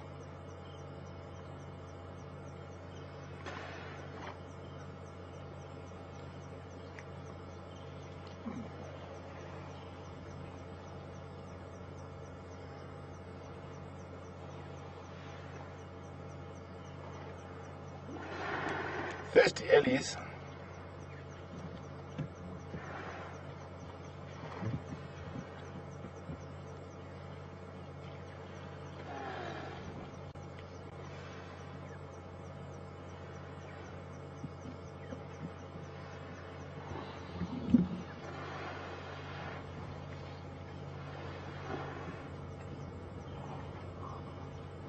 Amazing dexterity in the elephant's trunk.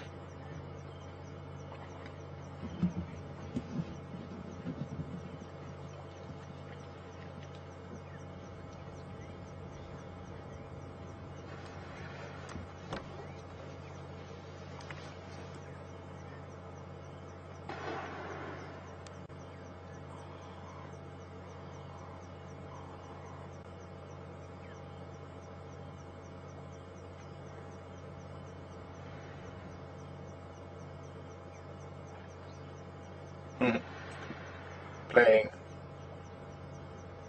just fiddling with his trunk in the water.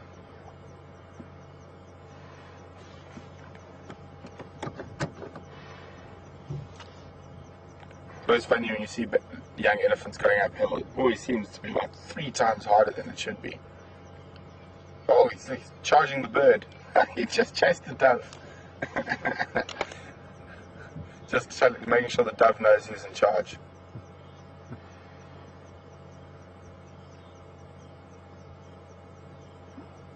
big scary elephant. Ears out, chest up, head lifted.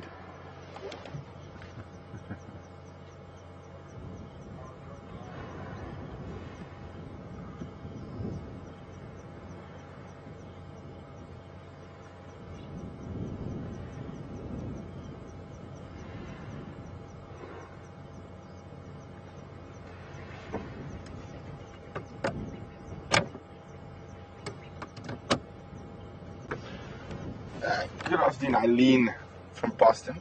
Boston would like to know what the definition of a breeding herd of elephants.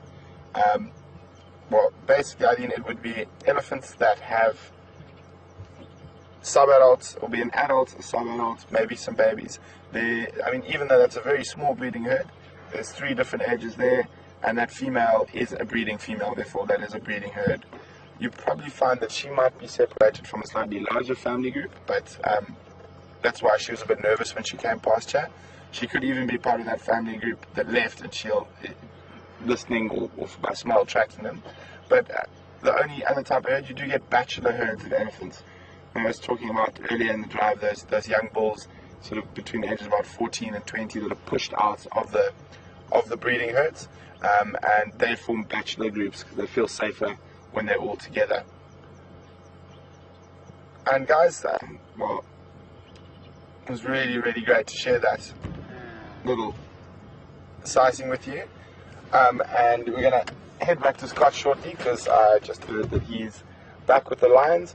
Hopefully they're doing something more interesting than they were earlier. I heard they were just sleeping. But we'll go back to Scott.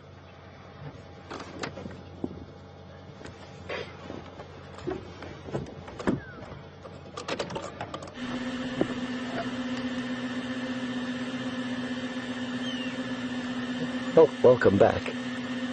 And these lions have just got up and really started grooming one another with a lot more intent than before. And now we can see this young male getting a little bit inquisitive, and with behavior like that, it won't be much longer until he gets chased out of this pride by the dominant males. Hard to say exactly when. And I'm not entirely sure exactly how old he is. I'm guessing around 2 years of age, which is the kind of age where they will start getting less hospitable treatment from both the mothers and the sisters, but more importantly the dominant males of this area. They will not tolerate any kind of threat to them.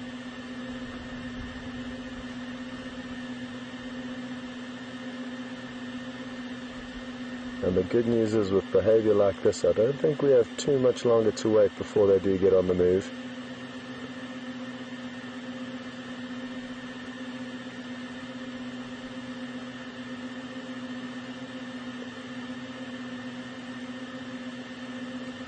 And the weather has really cooled down in the last 10 or 15 minutes. There's a slight breeze which can aid in potential hunting opportunities for them later. If there's a slight breeze, it means that, well, one of the factors is that when a lion is stalking up to its prey, if the grass is blowing and the bushes are moving, it's easier for their movement to blend in with the movement caused by the wind. Not only from a visual perspective, but also from an audio perspective, because there is ambient noise being created by the wind, it makes it more difficult for any prey animals to hear the lion approaching them. That's not to say, though, that the predators, the prey items rather, don't factor the wind into the equation, and they often do become a lot more alert and skittish in windy conditions, because they know that their audio is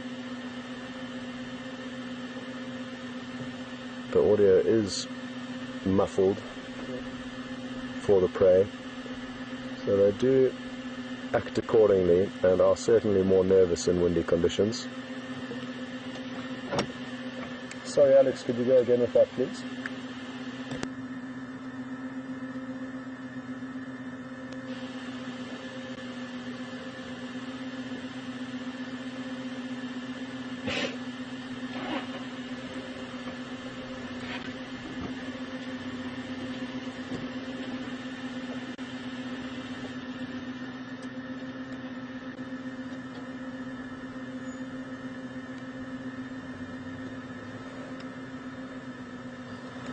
Okay, copy. Thanks, Alex.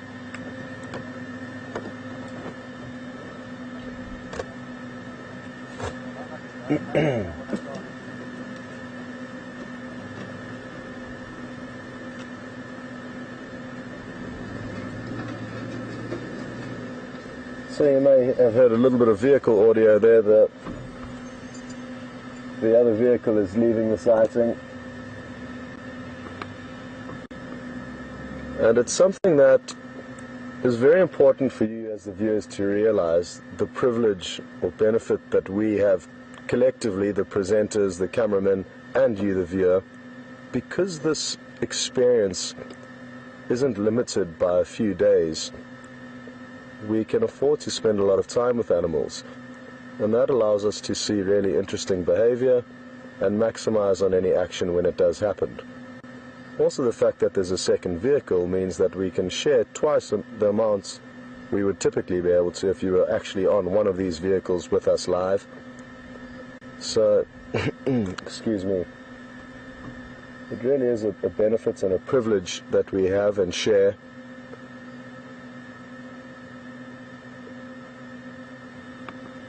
And just as I said that, Alex has come through saying Brent's got some more great action, so we're going to cut across to Brent, and as soon as these lions continue with their action and the Ellies slow down with theirs, I'm sure we'll come back here. So we'll see you a bit later.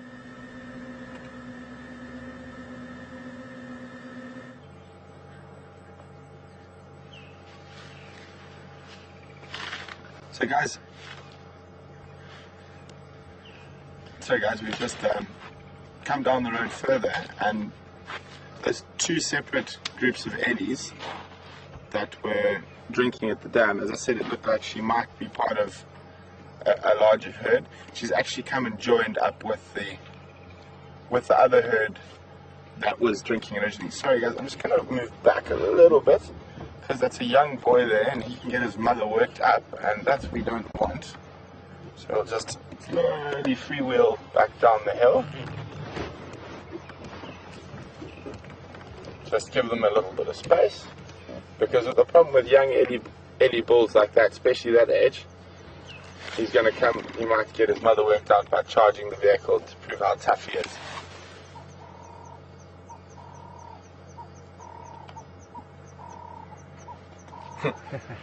Cheeky. See, he's throwing a stick at us.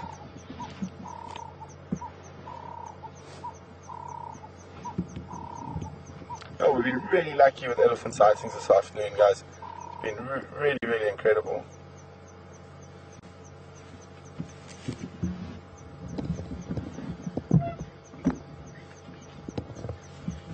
Oh, I'm having a scratch at the back there. There's two little boys having fights around the back, two little guys.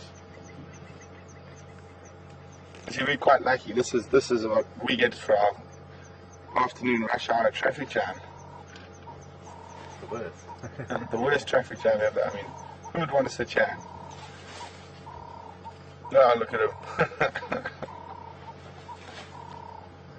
Always with elephant herds, you just got to be careful that you don't get encircled by them.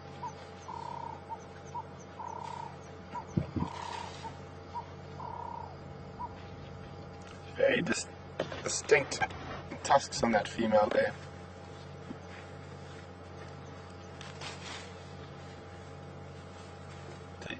He's practicing to use his trunk by throwing leaves and sticks.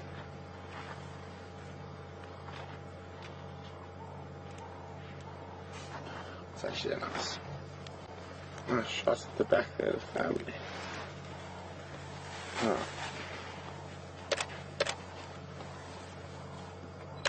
Okay.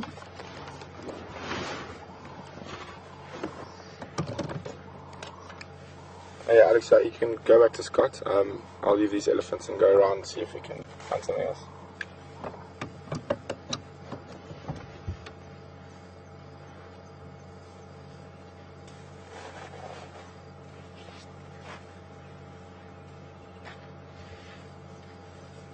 So we just heard over the radio that the lions have begun to play and stuff like that. So, sorry, 1 minute. stay with the Ellies a little bit longer. Okay, see how she's resting her head against the, possibly her son, as a young male. But just by the looks of her body size and stuff like that, without watching them for a lot longer, I would possibly say that she is the matriarch of this little family unit. Oh. Using your son's bottom as a scratching post. Okay, so the lions have started to play, guys, so we're going to cross over to Scott. And I hope you enjoyed the Ellies, and now you can go enjoy some lions.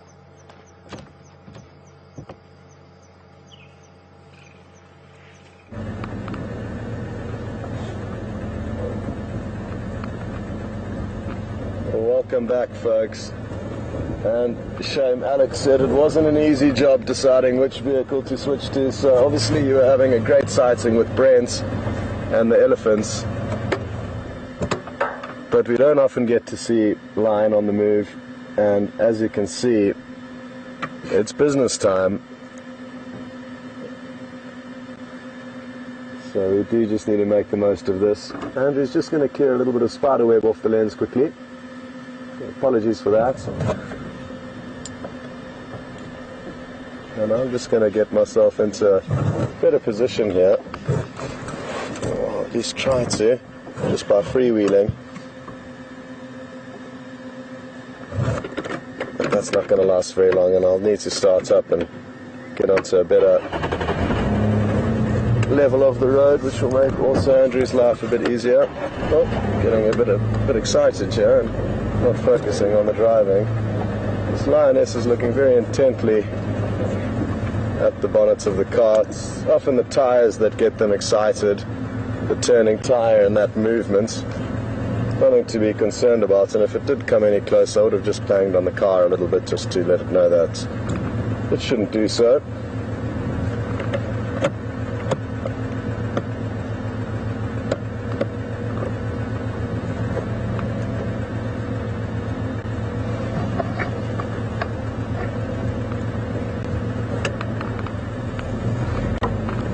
Beautiful. We are in for a treat here. Oh, it's just found a millipede there. It's not going to eat it, certainly. I've got a very nasty toxin that prevents animals from eating them, other than scorpions and civets. But the one lioness did show a little bit of interest in that millipede. And hopefully they don't crush it. I don't think they will. But they are still showing some interest in it back there.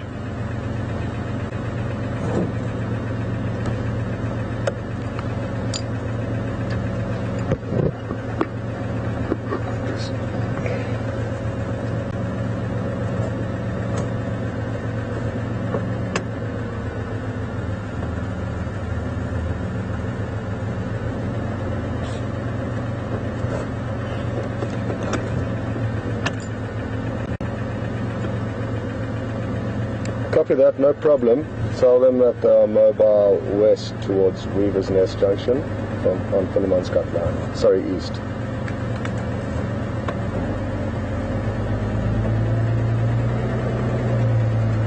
Well, this really is so awesome. We seldom get the opportunity to be able to reverse down a road and have 8 lion pacing towards us, and I hope you're enjoying these shots, because like I say, they don't happen very often, and we must savor this moment because it is a magical one.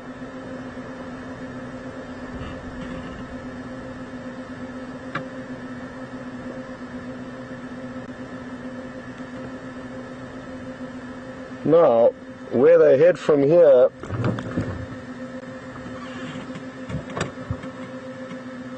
will determine whether we can follow them or not, because there are some thick areas that they are heading towards, which is something to bear in mind. They could head into an area where we cannot follow them, which we'll try and avoid at all costs, but just to let you know, that is a potential problem we may face. But for now, we've got ourselves a really great situation. We've got lions on the move. There's still 45 minutes left of drive. And, oh, look here, look here. Great stuff. Oh.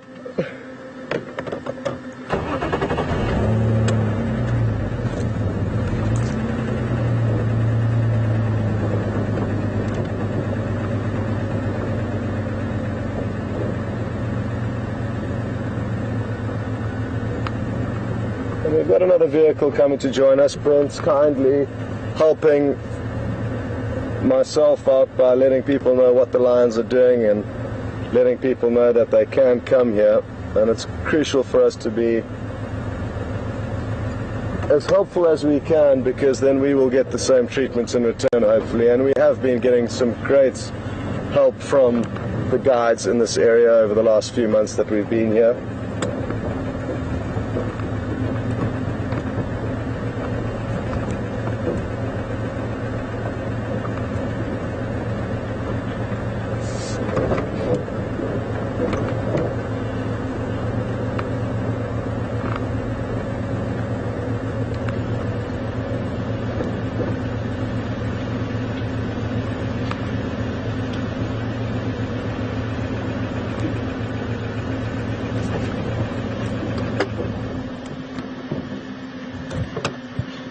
Now that there is another vehicle here, we'll try our best to take turns in allowing either vehicle to be in the best position. Oh, look at the male right at the back, the lazy young male, the last to join the pride.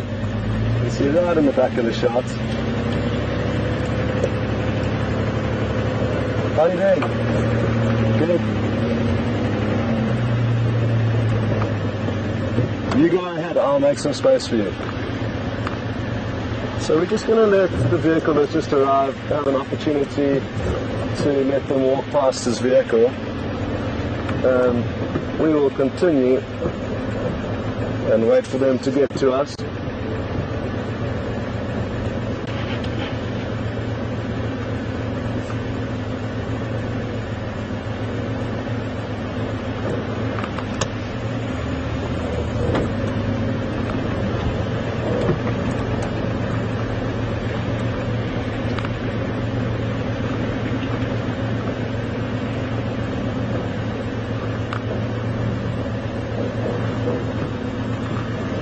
So bear with us, but rather than overcrowding the situation, I'd rather just get into a position where we know we'll get a good shot if we're patient, and it won't take long for these lions to walk past his vehicle and get to us. And it is an important opportunity for this guide to share with his guests, because having a pride of lion pace past your vehicle certainly does get the blood pumping. For me, for Andrew, and for people who are witnessing, apologies, for witnessing it for their first time.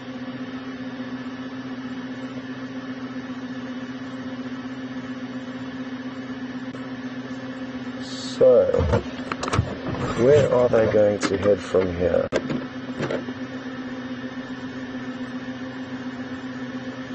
If we get a little bit of an indicator before they turn down one of the roads, we could continue to try and stay in front of them. I think I'm going to take a chance and go this way.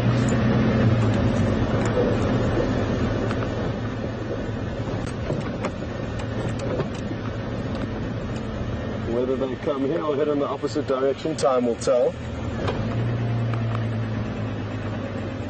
But I know that it would be difficult to loop ahead of them if they did choose to come down this road, because it's got quite a lot of thick vegetation on either side of it. It could simply be that they cross straight over the road into the bush, or head up in the opposite direction, which they look to be doing now. If they do head up in the opposite direction, that will be great for us, because in about half a mile they'll get to quarantine clearings, and at the quarantine clearings I'm fairly certain they will come across some antelope. There's almost always impala on those clearings, so there will be some potential prey for them there. here's the young male slowly joining. He's not quite at the back of the queue. The smallest member of the pride is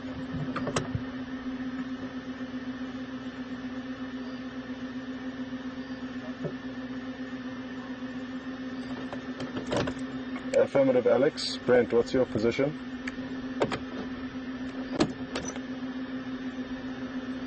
Okay, yeah, I mean, yeah, you're probably too far off, but they're heading towards quarantine clearings.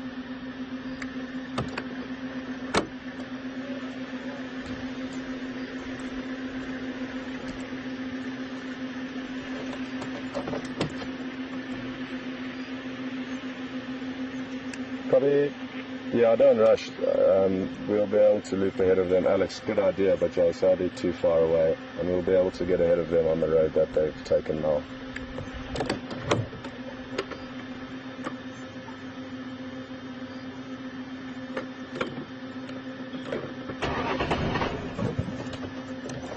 Oh, hello, Mark. Mark's also joined Alex up in final control, which is great. So I was just saying hello to him.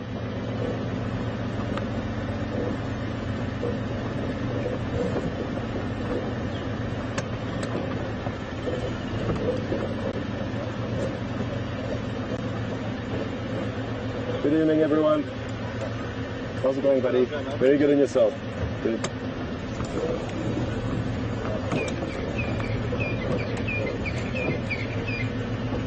Now we may see them drinking. There's a small little pond down to our right here where a few members may go down and drink, and I can see the young male heading down there now. There's also a few others. It's going to be difficult for us to all squeeze in here to show you a visual, but maybe we'll get lucky. Oh, sorry.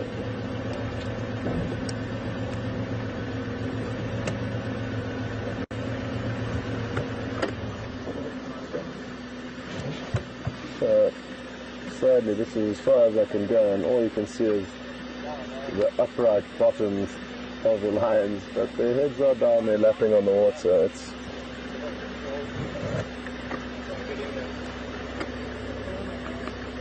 gonna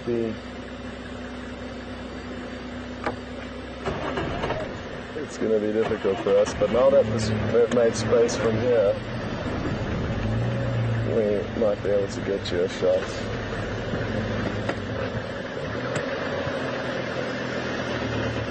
What's your right hand side, What's your right hand side?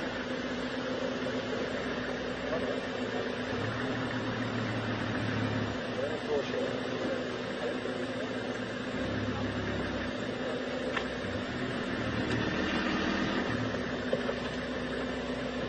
Now what I'm going to try and do is get past these lions, if that's at all possible.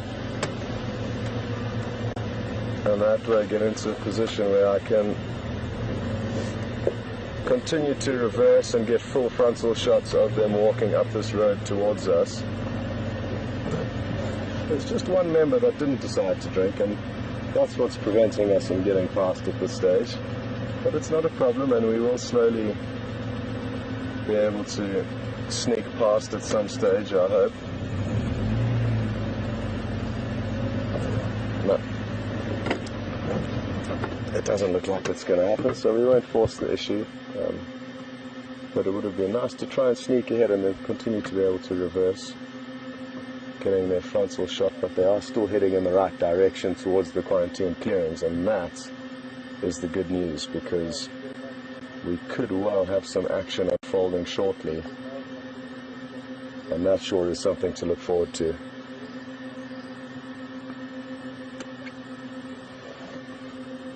Even though this male is a youngster, it's interesting to see how much bigger he is than the lioness in the pride. And he will continue to grow. He's a long way off where he's going to get to.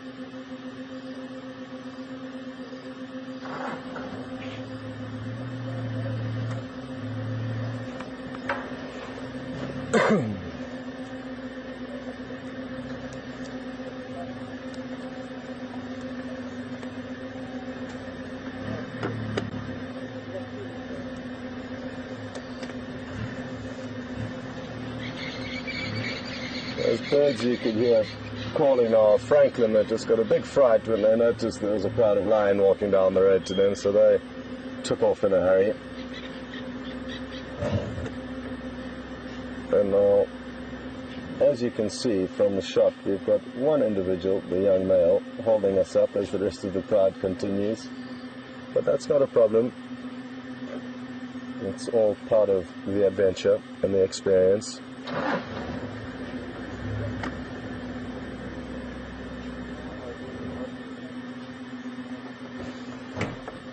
So,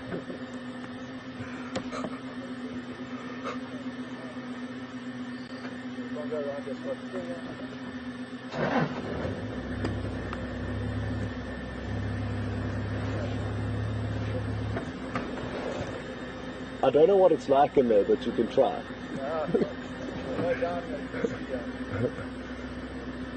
The other game viewer is just going to try and link ahead and go around off-road. But I don't know what it's like in there, so I was just giving him a friendly warning. But he seems to be making good headway at this stage.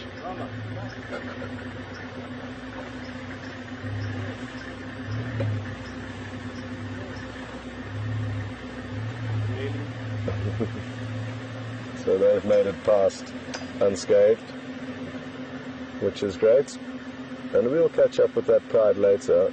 We are sadly, I suppose we could just do the same thing that they've just done. There is a bit of a drop off here. I would prefer to avoid falling into. Oh, there he goes.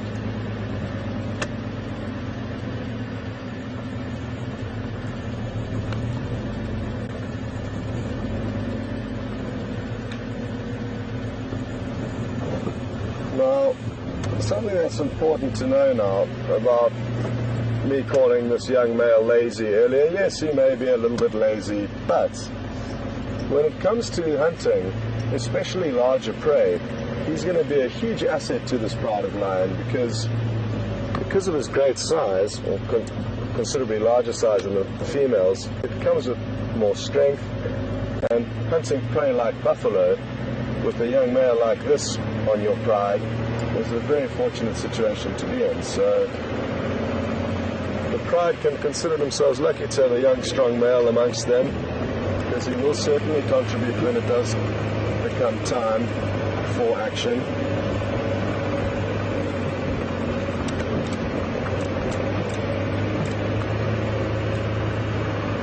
Hey, don't you even think about it, buddy. Again, it's just the wheels turning and the engine rattling that gets them sometimes a little bit excited. And you can't blame them for that, because it is motion that triggers most predators' chasing reflex. So, nothing to worry about there. And you can see as soon as I stopped the vehicle, he stopped showing his intention towards us.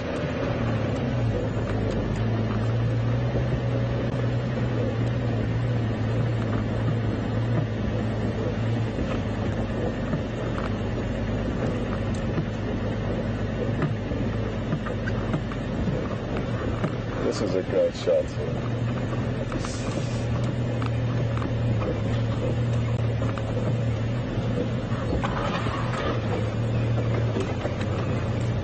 Sorry, Alex, if you could go with that again, please.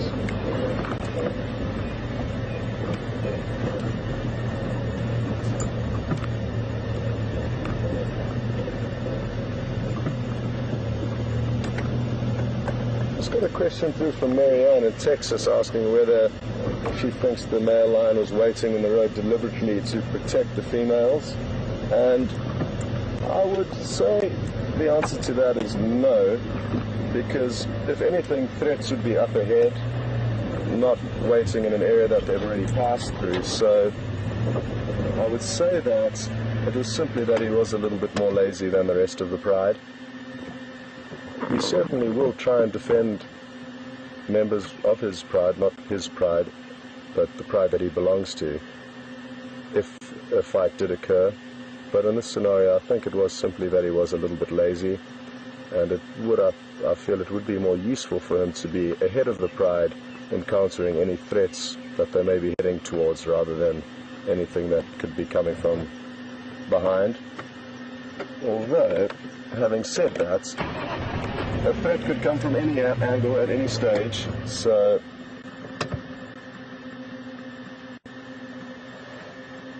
who knows, maybe he did have a feeling that it would be useful for him to hang back there and protect the pride, but it's not likely.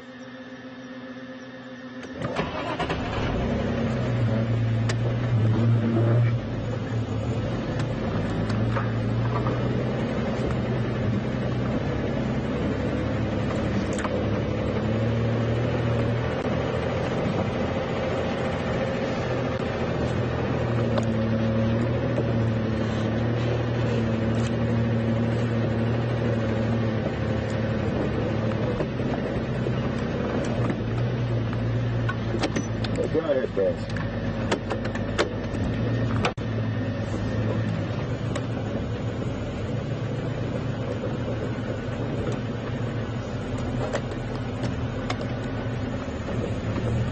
Copy that. There are currently 3 vehicles here, but I think the third may be leaving, so you should be able to join. No problem, just come to quarantine clearings.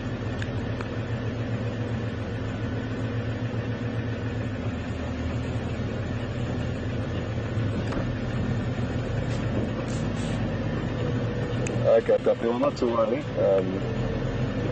I'll make your way to the clearings and we'll work out what to do next from there.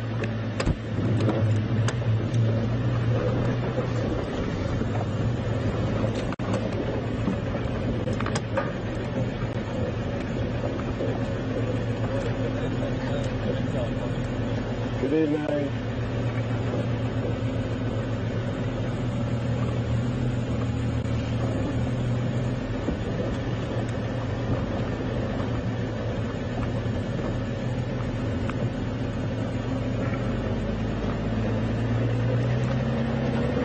I'm going to do my best to try and get ahead of these lion before they reach these clearings, because it may be useful for us to position ourselves accordingly if there is anything there for them to hunt.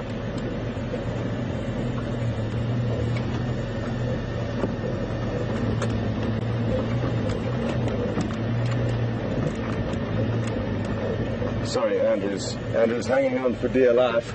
The vehicle at an angle here. So that's just something to bear in mind. I've got it easy here in the driver's seat because I've got the steering wheel to hold in and I'm boxed in, so I can't fall out really, whereas for Andrew it's a slightly different scenario. He's balancing on a fairly small seat.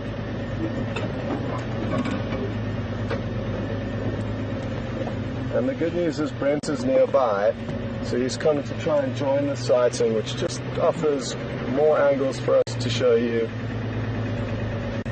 And also it offers him an opportunity to view this pride of lion, which is wonderful.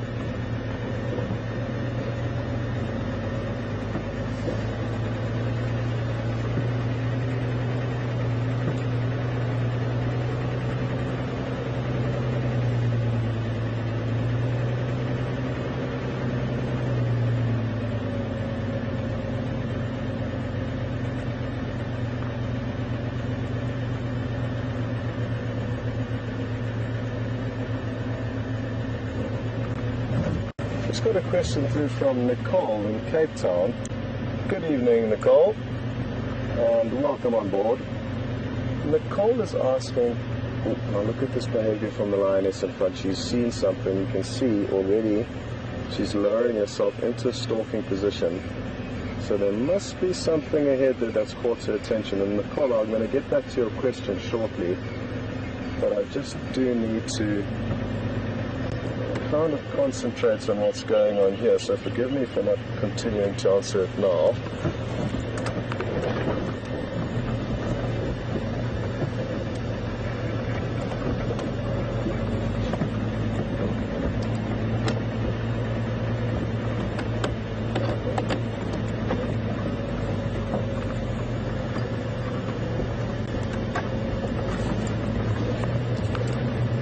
of that line is that she was assuming that there would be some prey in these clearings, and that's why she may have decided to stalk forward.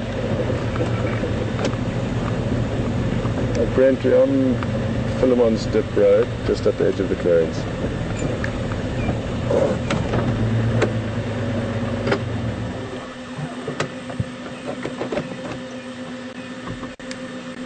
Affirmative.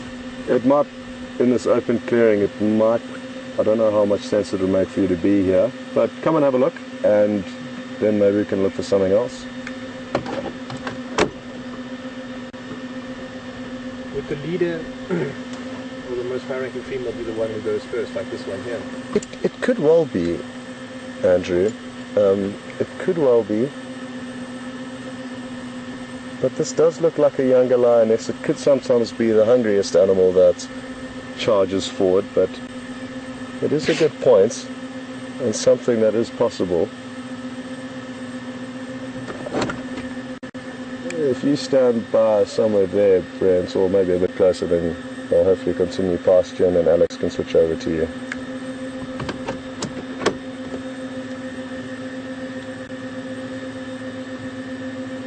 So Brent is nearby and the lions are heading straight towards him, so there's a strong chance we may cut across to him shortly, and then he will provide a great angle for you to view these lions from. Brent, did you see any prey nearby? Okay, copy. These lions' behavior, you can tell they're expecting to see something here. But sadly, it doesn't seem like there's a lot here. This is a very big clearing though, and as they continue, they could come across something. If not though, and they do continue towards Gowrie Dam or Vuyatela Dam, where Brent has just come through. Oh, what's this lioness doing here? He's come to say good evening to us.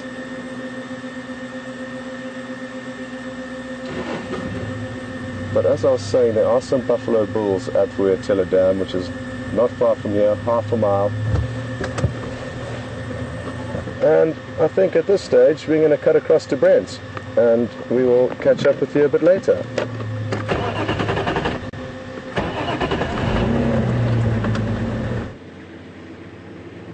I don't know about it. Welcome back, guys. So for the last little bit, we've decided to come join Scott with the lions here. It's getting to that time of the evening where they might start hunting.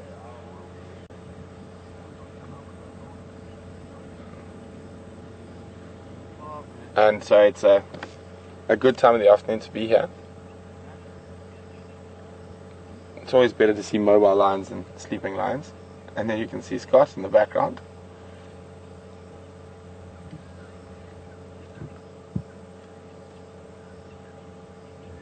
It's actually heading almost straight towards FC at the moment. Like say hello to Alex.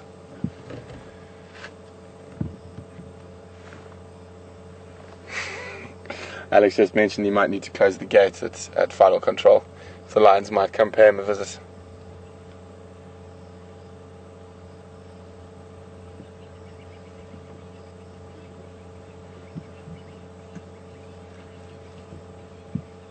Locals.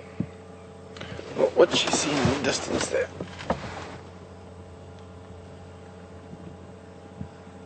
I mean, coming out to the quarantine clearings, there's always a good chance that there are going to be a few prey species around.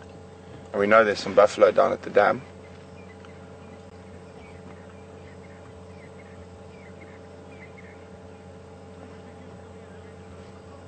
Beautiful animals.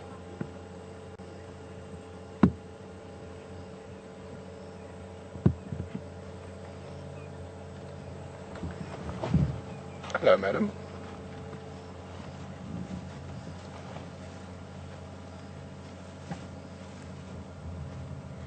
Oh, she's having quite a good look at Brian at the moment, and at our tyres.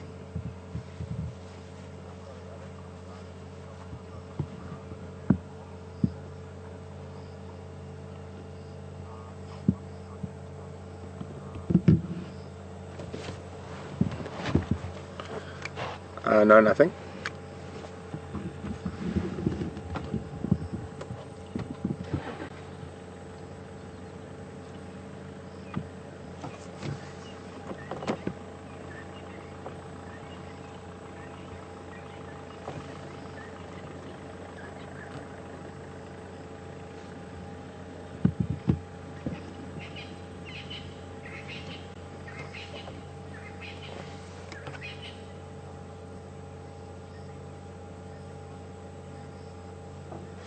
The two girls behind us, looks like they're scanning very intently over the open areas, trying to see if there's anything. And it definitely looks like they can eat. There was some inyala down towards Gary Dam as well, a bit earlier in the afternoon.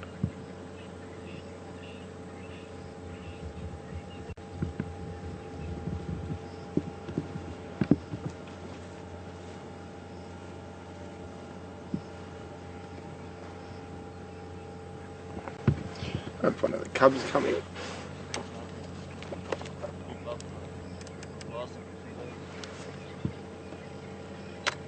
Oh wow, it's way too slow.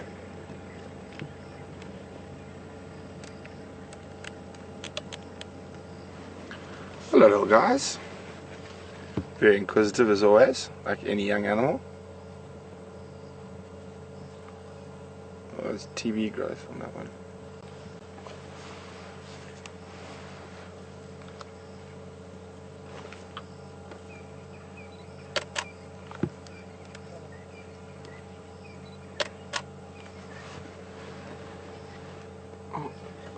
Well, we're now literally surrounded by lions. We've got the majority of the pride sitting behind the car, just behind Brian, and then we've got the last three still in front of us.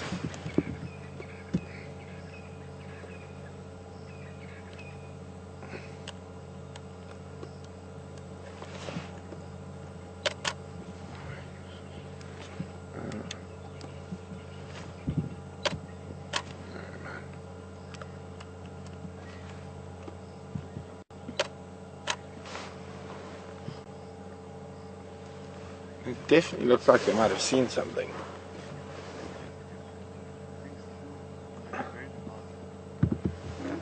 And with the way that where lions' eyes work, they might have just picked up movement, and that's why they'll stop and they'll stare really intently at an area to try to pick up more movement there again.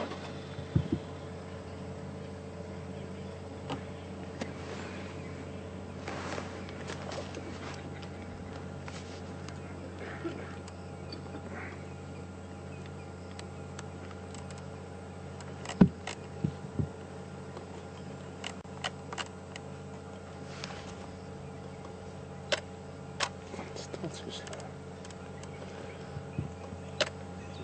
What is wrong with my camera? I'll stop fiddling with it.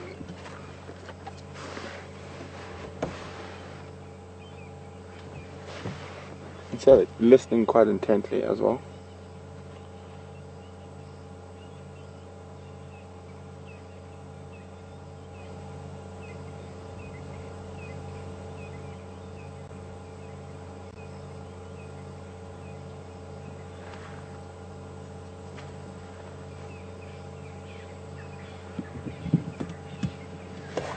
Here comes the young male. How big his feet are already. Still got a bit of growing to do.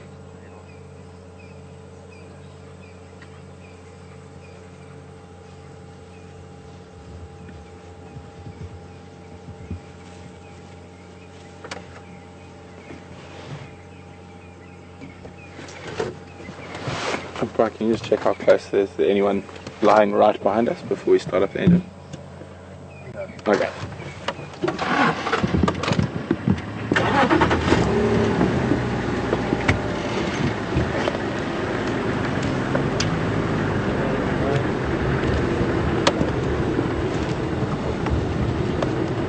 Okay guys, so what we're going to do now is I'm actually going to leapfrog quite a way forward. Also just want to check if there's any prey species out there. We also want to position ourselves in the best possible place in case they do have a go at something. There's my spotlight.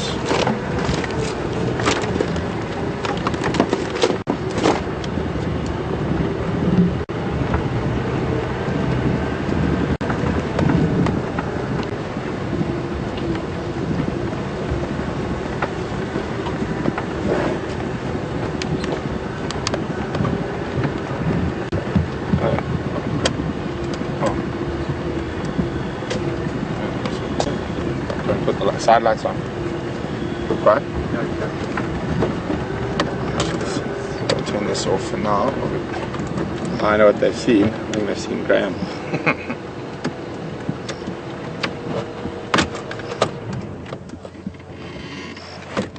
So also we don't want to get too close that we might affect anything.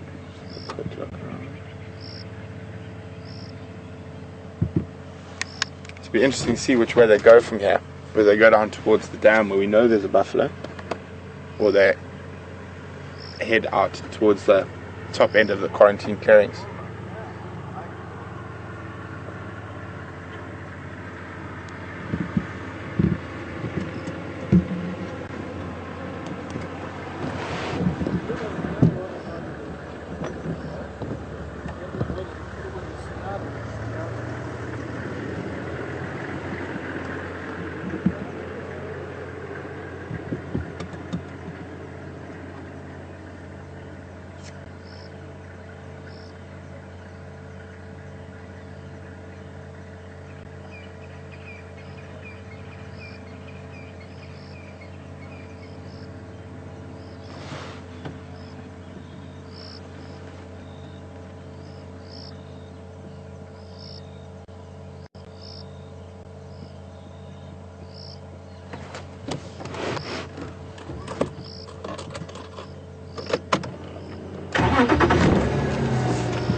So guys, which way do you think they're going to go? Are they going to go down towards Gowrie Dam, or are they going to go up towards the top end of the quarantine clearings, or are they going to go visit Alex and FC?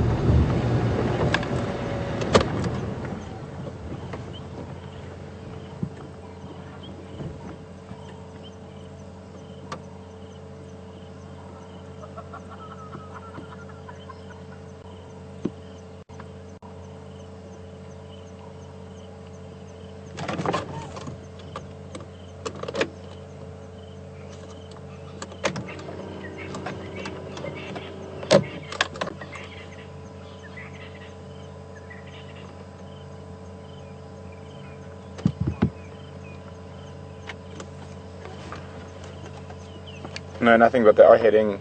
I'll let you know if they're going to come down the road to FC or if they head down towards Gowrie.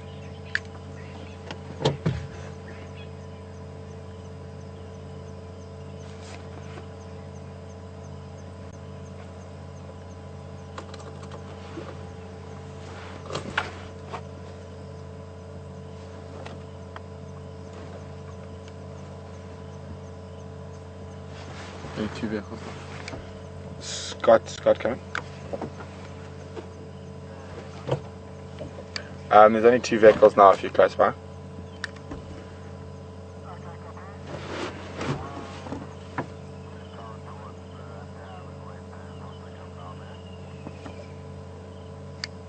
Copy, thanks.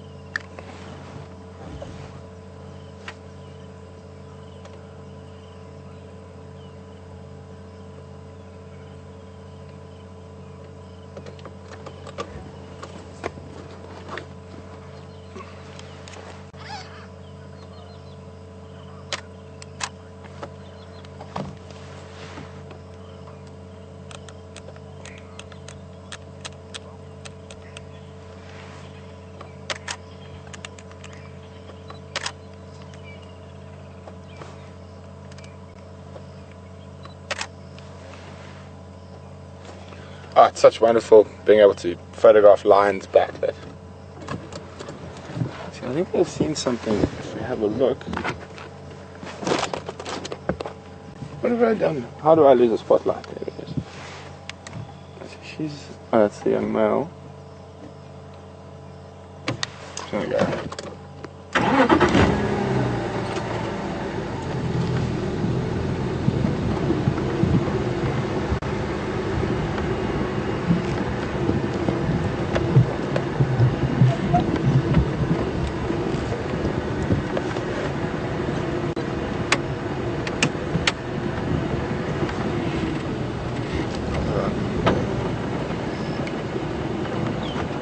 Scott come in. Animals are heading towards the dam.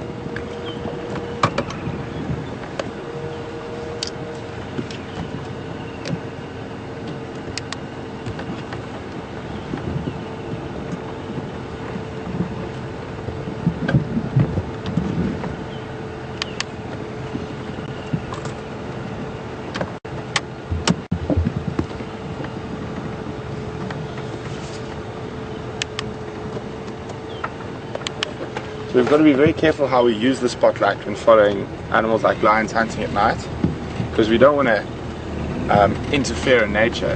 So, and obviously we still want to watch it, but we don't want to cause a nyala to become blind or something, or cause the lions to be seen by an animal because we're shining lights on them. So that's why we're quite careful how we use the spotlight when we're following animals hunting at night.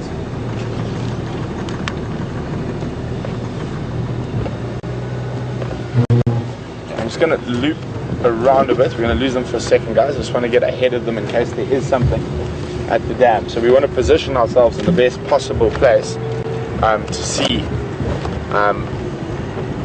the action if there is any.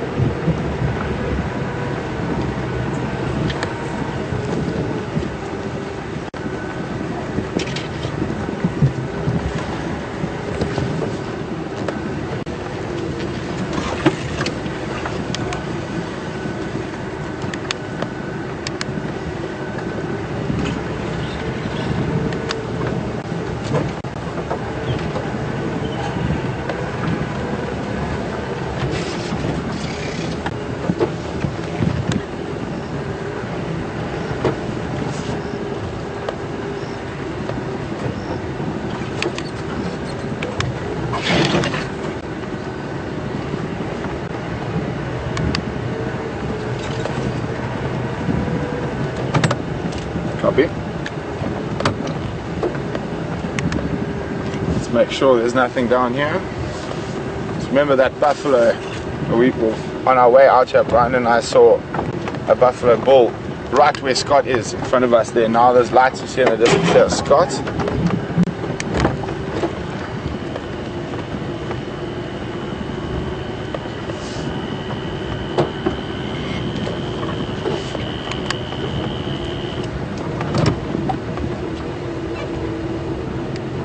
Copy. Thanks. Just a message from Scott there, guys. He can see a buffalo down at the dam. We're trying to just find, there's the front end of the lions. And this is a really nice thing about having two vehicles around here at the moment now, because we can swap different angles while we're following the lions hunting. So Scott's gone to the other side of the dam and he's waiting over there in case they spot that buffalo and they disappear into the drainage and go through to the other side of the dam. And we're based on this side, so it's really, really great that we can give you guys the best possible views from either side.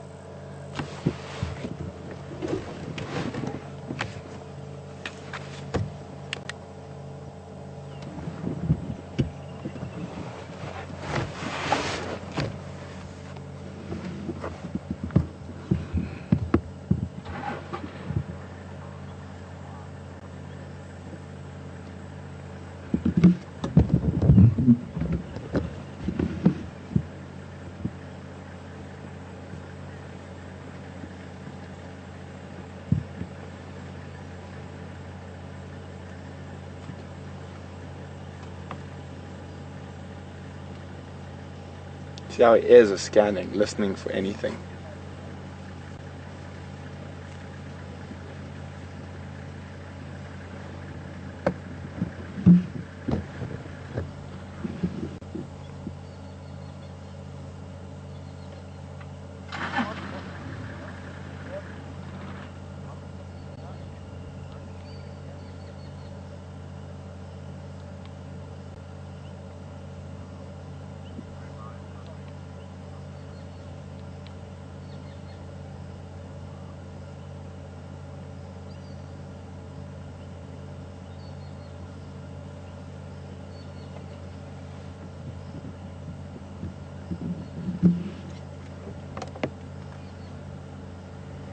So yeah, they've just stopped now and they're testing the wind, listening, smelling.